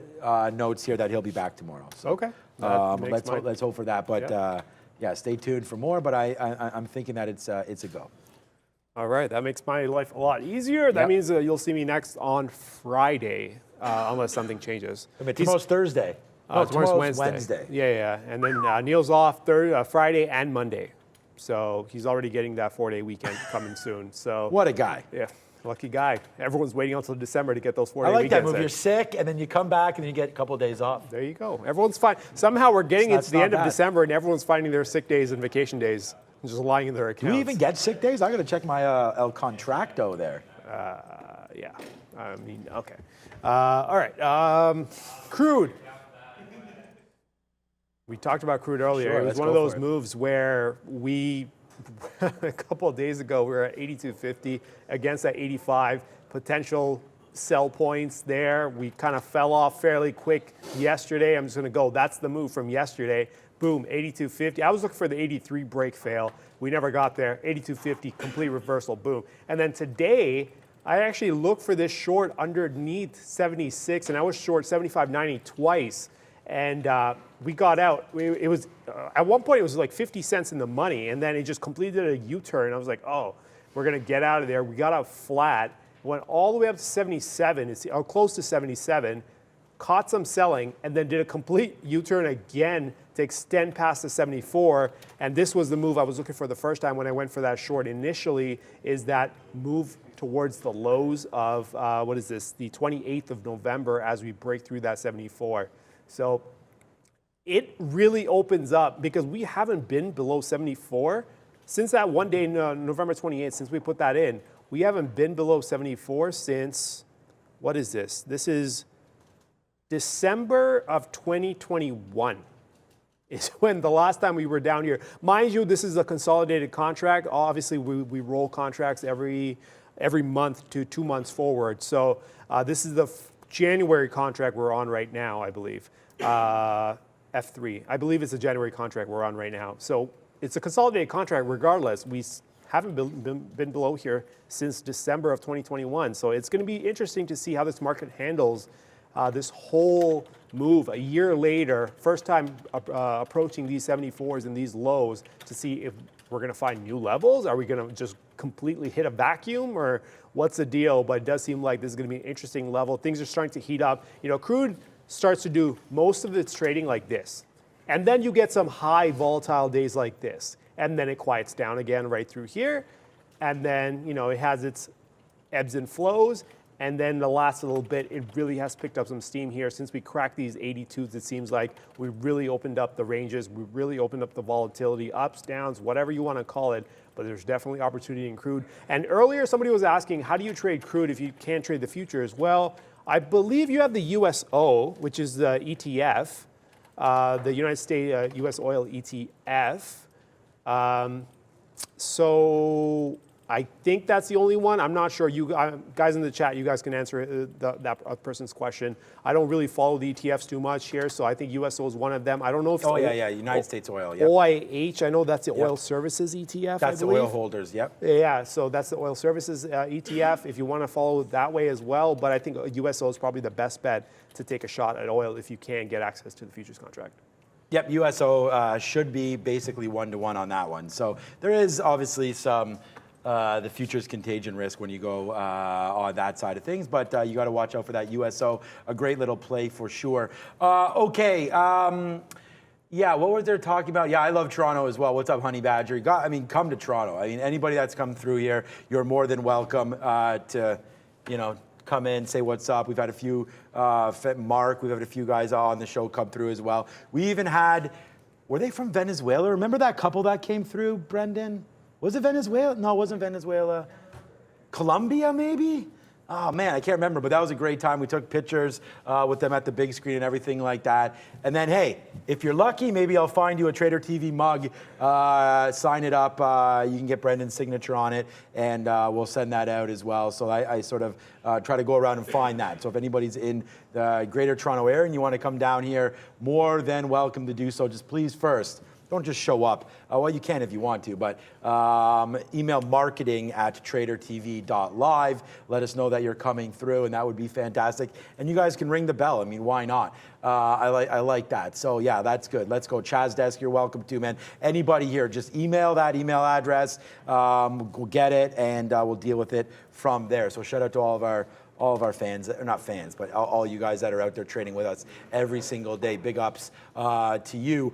Okay, you know, more talk here I think is necessary about, wow, Microsoft right back to the upside. Oh, I'm going to cancel my Meta. Let's look at Meta, because I do think that there is a chance for an upside move. We've talked about that here today. Let's see if that is indeed the case one more time today. So Meta trying to come through. Now it's all the way down to the downside. You can always look at that. Oh, man. Yeah, I was just looking at that. I don't want to get too caught here on Uber. So we're still a couple pennies in the money. We just took a little piece out there when it went down to 86, 87. So I was just trying to find out where this market wants to go here for Uber. Looks like it's trying to make a move back up to the upside here.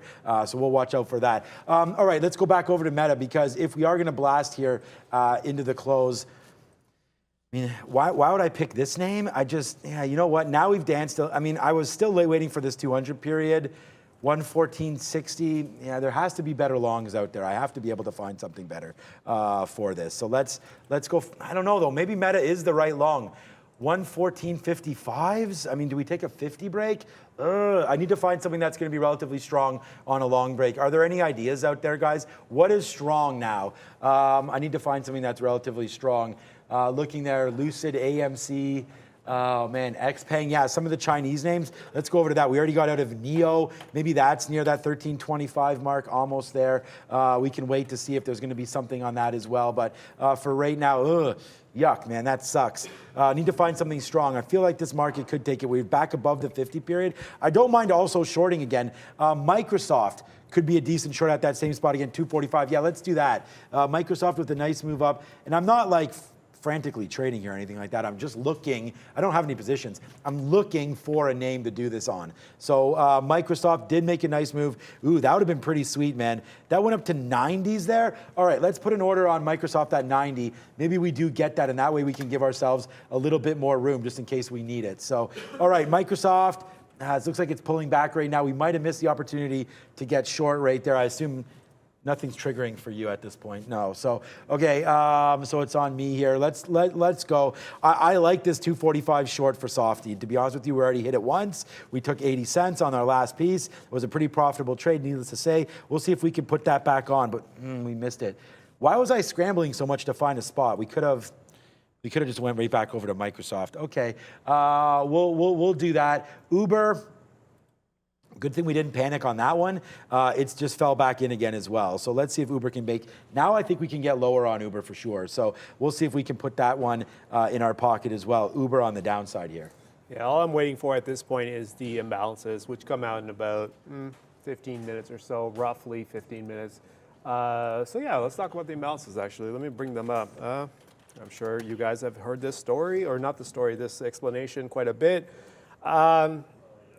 So essentially the exchange, what it does is sends out data letting you know that everybody who wants to participate on the official closing price, if they send in orders with a special tag called an on-close order tag, then all those orders get piled up together and then get executed at the end of the day at 4 p.m., right? But at 3:50, we get that information as to how much volume is going to be in each individual stock and in which direction. So from this morning, if I were to now clean this up a little bit here, let me get rid of ARCA because that's from, okay, so this is from this morning's imbalance information. So for us, we have something called an imbalance locator. On this, I have symbol, size, and paired value. You can ignore the other two. What ends up happening is at 3:50, all these values update. From this morning, the symbol A had a 5,000 share imbalance on the sell side. So the side is sell. So that essentially would make a difference if it was large enough relative to what the stock can handle, and there was some pressure being applied to the name going into 4 o'clock. So if it's a very large imbalance, and this is where it really matters, if the imbalance is very large, then what that does going into 4 o'clock is that it pushes a lot of people, not just trying to front run an algo, which is gonna need to execute some positions, specifically those shares on that stock towards that official closing price, right? So you'll see that imbalances of 10 million shares, let's say after 355 on any random stock. As it gets closer to 4 o'clock, that number is gonna get smaller and smaller because a lot of people are offsetting it by front running that execution price right at the end there and trying to, when you go short, you offset it with a buy. So that chips in to the imbalance. And that's what ends up happening as we get closer and closer. It only really makes a difference if the imbalance is unusually large, right? If Netflix came out with like a 3 million share imbalance, this book cannot handle 3 million shares. They're gonna need to do something about that. So that's gonna put some pressure on Netflix and it's gonna move very quickly.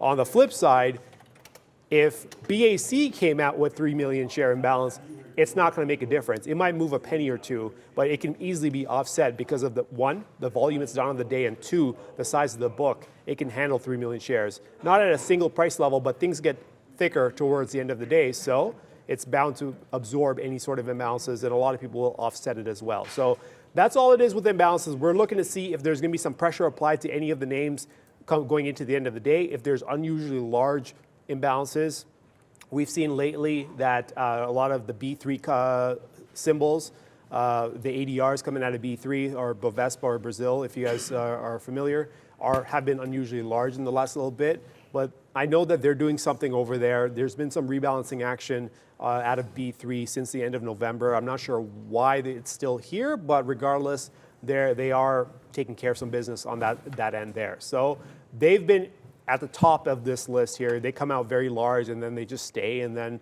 they do nothing on the stock. But we care about the ones that are traded in North America, not just the ADRs and ADSs, but also the tech names. If Apple comes out with a big imbalance, like I'm in Google right now, if Google comes out with a massive sell imbalance, perfect. That's going to put pressure on Google to go down, and I'm already short, so why not ride that train all the way down and then get out before the end of the day? And if it's really aggressive, you can just throw a mock yourself or the on-close order yourself and offset it and take the official closing price if you really wanted to, right? So that's what we're looking forward to. At 350, we get that information, and that's just going to make things a little bit more exciting, I guess, as we get into the close here. We're down, 2.28 on the NASDAQ, and in about 10 minutes, actually, we'll get some information on how these NASDAQ imbalances are going to be, whether they are going to be sell or if people find this as a great buying opportunity, and this is the perfect time to do some on-close buys at the end of the day, which may push some names that have been pressed down all day, shooting up to the upside.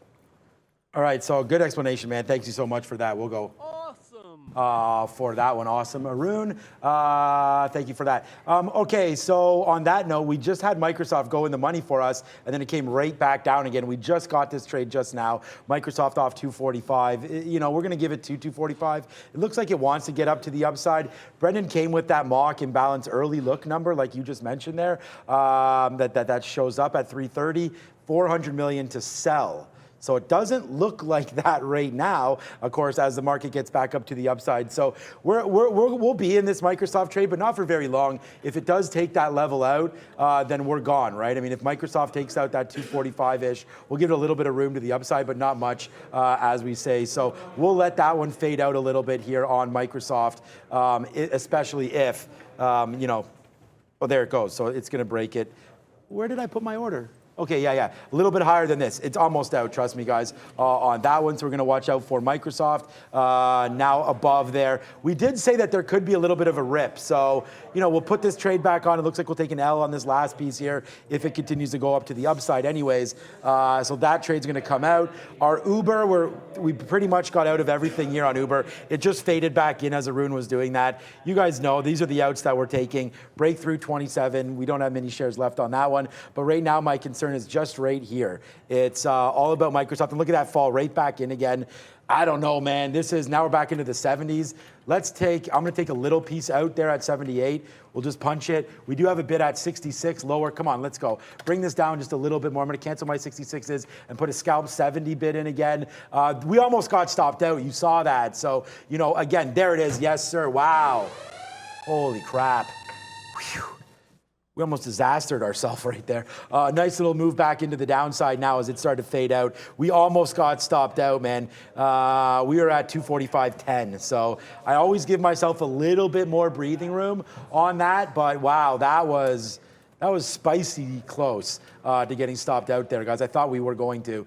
So we'll take a little bit more out on Microsoft. This way, if it rips back up, I just gave you my target price. My target was always 245. You know, we do have slippage in this game, and if you know what that is, that's sort of like you're going for 245, but sometimes you get those wicks higher. So those of us that punch out at 245, they might put a market order in. So if the shares can't take it at 245, then you're going to get 01s, 02s, 03s, 04s, 05s. So sometimes I like to go a little bit higher based on the stock so that you don't get, Neil and I always call it wicked out. Technically it's not wicked out because you're getting stopped out at the level that you wanted, but it does pull back sometimes when stocks make a run. So here we go, Microsoft looking for that again. I do have to right now, as we're getting closer into that number, I do have to adjust this because we are out, of course, of some decent amount of shares there on that pullback down. So now if it breaks the bank to the upside, still a losing, actually, I'd have to do the math. I'm not even sure it would be a losing trade, but you know what I have on board. So let's wait to see if it does take out that 245 high right now. I'm going to try, Arun, like you mentioned, and I keep saying you, but to everybody as well. The mock has been really tough lately. I don't think it's really been following sort of what we've had on the early look. So we have 382 to sell. Let's see if that can continue. Hopefully we don't do it. Hopefully Microsoft is down. I don't have any more bids on Microsoft. Hopefully it's down by that time because I feel like just the release of the mock will get this name just like that as algos figure out which way to go. So I'm hoping that either the market's all the way down or I'm already out of this trade by the time the mock comes. So let's hold out for that. Only now 7 minutes until the imbalances. But so far, so good, man. Yeah, this goes back to what someone mentioned yesterday. Is like, you know, the early look is only 200 whatever, and then it comes out. Because yesterday's imbalance was 200 million or something. And that's going to be the case all the time. It's always going to be underestimating the size of the imbalance because you don't get a complete picture, right? This is based on financial juice. I imagine he's looking at the big board there at the exchange and coming up with some sort of way of calculating it. I don't know if they actually outright say it on the board there, but it does. I do think they actually have it on the board at the exchange there.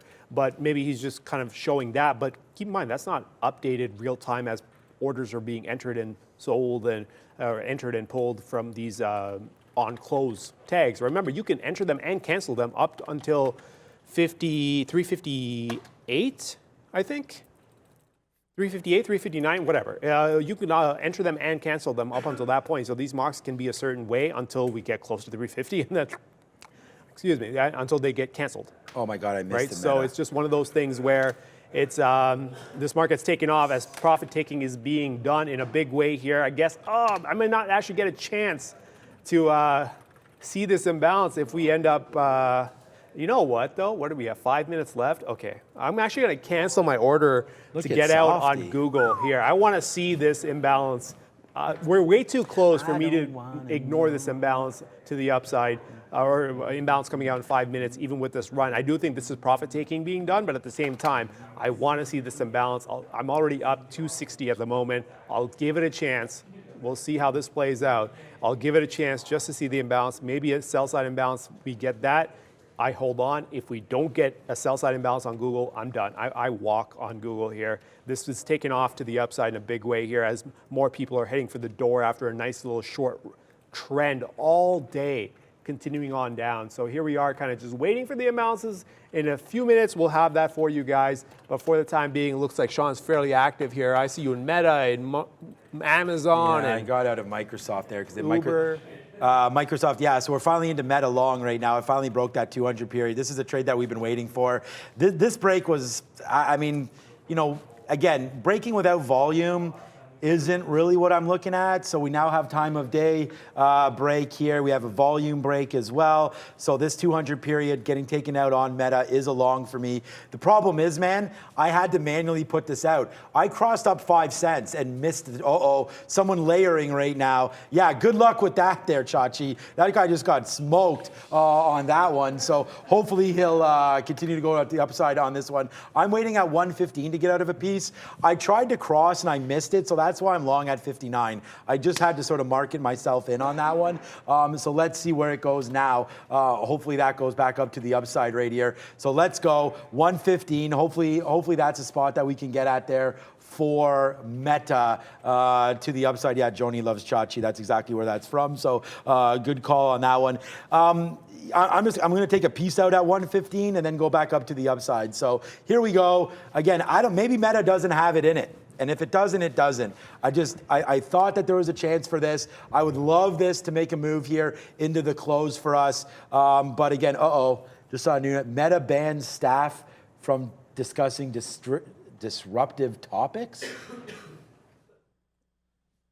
What's a disruptive topic? That's I don't is know. World Cup a disruptive topic? Because That's I mean, from Fortune magazine, I guess. I'm sure they mean something else, but at the same time, I'm just like disruptive topics.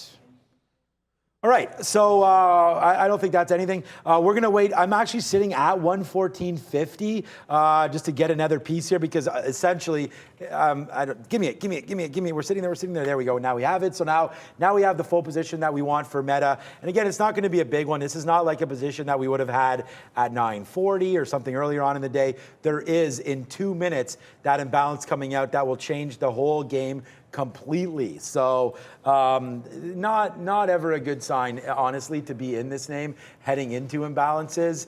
So I am a little weary of exactly what the heck I'm doing right now. So let's not lose our whole day. Well, scratch that. we're not losing our whole day whatsoever. But if Meta does come back into this 114.20 area, I think that that's a good spot to get out. Let's just not, we lose 30 or 40 cents, that's fine. I think the upside is 50 cents, so we'll give it back to the 50 period here and see about that. I mean, even back down to 114 really isn't the end of the world. I think let's do that. If it takes 114, we'll worry about getting out at that point. We're long at 50s here. I think it's a 50-50 shot, so let's give it that room to breathe here on this imbalance, which is coming out very, very soon. Mine looks like this. I don't need ARCA in there. We don't trade anything on the ARCA exchange. That's a .am, so it's called NYSE American Exchange. If you ever see us in like a CEI or something like that, then fine. But for right now, we'll hold it like this. The market will populate. All these things will validate in here, and then we'll go. So, all right, Amazon and Meta, that's all that I have. Amazon's pretty light trade, so I'm just gonna, I don't even really care where Amazon goes. I'm more of a Meta guy right now. So let's see what happens with Meta as we go. Starting to break a little bit higher. The long seems to be right, but look at Microsoft. That's the miss. I mean, Microsoft, like what?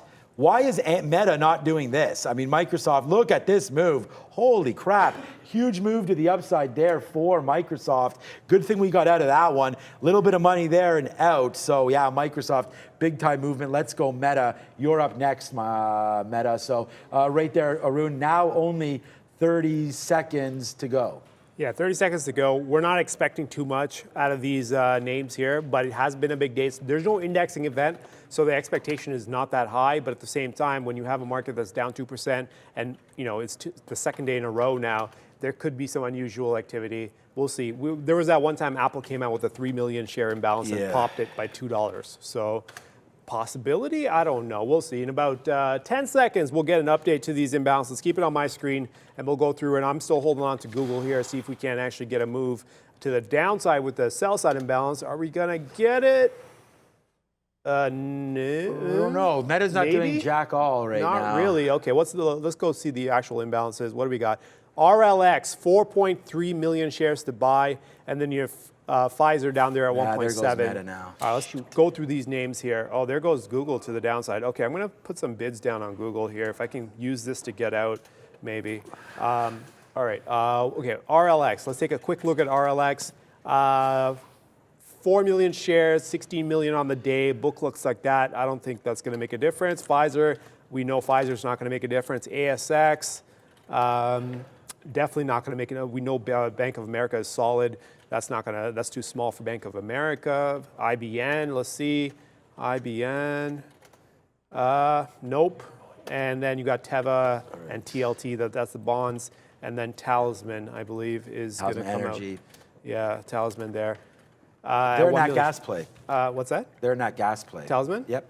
Okay. Well, I mean, that gas has been down quite a bit in the last couple of days too. So keep in mind. All right. Looks like imbalance is nothing. I mean, we're not getting any heavy weights here. Google isn't large enough to bring it down to. Google is a sell, yes. That helped for a little bit, but we never really got past 20 there on Google, so I don't think I'm going to get that exit. I'm just going to wait a little bit more. Sometimes you get an update at 355 from the floor. That should provide some more clarity. So I'd like to hold on till at least 355 to get, indication, see if the floor wants some more sell side action. If they don't, I'm out of Google. It's been a nice run, but it may be time to cut this one and walk away. So just FYI here, there was somebody selling Meta like crazy there. So it did go up. We could have got out of this for sure. Like it went to 70s. I watched it, could have got out. And then all of a sudden, I'm wondering if this is a long now. Someone just kept on selling it there at 50. It was like, there was almost like an automatic seller there, not letting it go back up after the imbalances. So I'm sitting at 60 now to get out of some, which is nothing. But also, just an update, we got out of our Amazon right here for 40 cents, or sorry, for 30 cents. So that was a good one. Now we need these bulls to get kicking here into the close, just to get us out of this Meta trade. I may dump a piece for a 10-cent hit, but I still think that there's some upside here. What's up, Brendan? Just saw a dump in DWAC. Big move down here on high volume as well. Apparently, a Trump company has been convicted in New York State for tax fraud. So that just happened for DWAC. Also seeing President Biden, guys, is officially touring the TSMC facility in Arizona. All right. Oh, man. I automatically thought about a wheelchair there, but I mean, I'm going to keep. Well, I guess I just said it there. That was just so funny. I just imagine the guy getting wheeled around there. Okay, so just quickly here, 114.50. I don't know. Meta doesn't want to do anything. I looked on the imbalance locator here. It has to be on here somewhere, but I just kept scrolling, and I was like, I could do it via alphabetical, but I don't. There's nothing enough on here. I mean, Amazon's as a buy right there, and it's not really doing anything right now, just kind of hovering around. We did get out of Amazon because we were short, but right now, I'm just holding out for Meta. I'm waiting for maybe 355. Maybe this thing flips around, but honestly, I just tried to get some out at 45 there. This is not, like I said, not a big trade. We've done really well on Meta today, but it looks like right here, that 50 period's not going to hold downside. We always say this, it's not a very good decision, to be honest with you, to trade these into the numbers, because then you're taking out some randomness, or you're adding in some randomness of the closing trade. So, you know, I know anyways, and so does Arun, Neil, we all been here enough and seen enough of these to know that you don't want to put too much risk into these trades, especially with a couple minutes left. So when I'm putting these on at 45, you know, I sort of know about that. So let's just wait to see here. If it does go up, we'll top off our day real nice. If it does make that move up, but it looks like it is heading back down to 114. What did Microsoft do to end the day here, guys? So that held up high. So definitely Microsoft relatively strong. We'll look to see if we could do some damage on that name again tomorrow. Microsoft, one of my top names today, so pretty happy with trading, needless to say, as we get ready to close out the day. Only a couple minutes now until those imbalances flip, a couple seconds, sorry, until maybe these imbalances flip. So let's hope for an upside move here in Meta to end the day. Yeah, imbalance is at 355. We're going to get an update fairly soon. Let me pull up the imbalance locator. We'll see how these actually come out. Are they going to flip to a sell? Are they going to stick with a buy? I think they're going to actually do a whole lot of nothing. It seems like the names at the top, they're gone. And Google has, Google hasn't caught anything. It's time for me to walk away from Google. It was a nice run, but I think 97 is going to be roughly where we're going to have to work our way. Oh, I already got, oh, damn. What? All right, Google versus Google.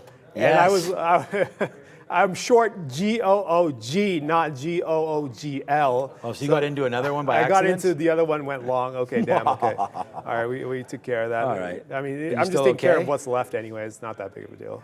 All right, and by the way, we'll go a loser on it because Meta stayed bearish, but we did get saved a little bit there by a bump back up. So again, we just got some out in the 30s there.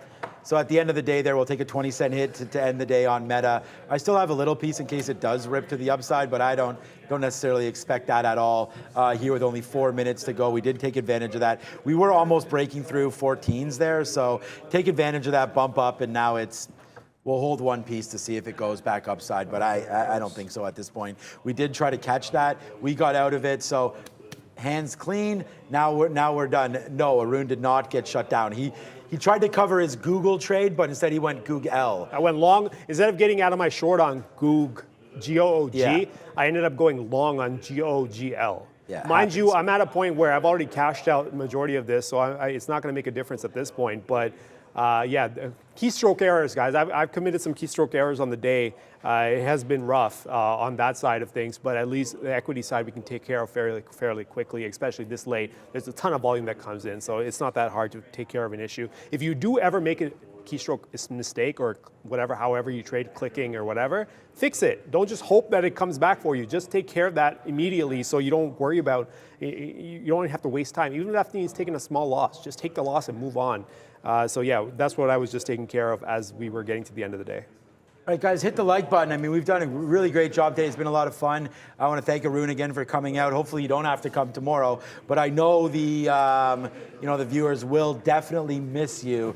For me, Neil and Arun, I mean, both great to trade besides. So I'm happy either way. Captain America, though, you're going to be wearing, if you're at home, you won't be wearing any Marvel shirts. You'll be wearing the company-issued shirt, therefore at-home futures trading. All right, looks like we are going to break 114 right now to the downside, ending our day off with a little small hit here on Meta.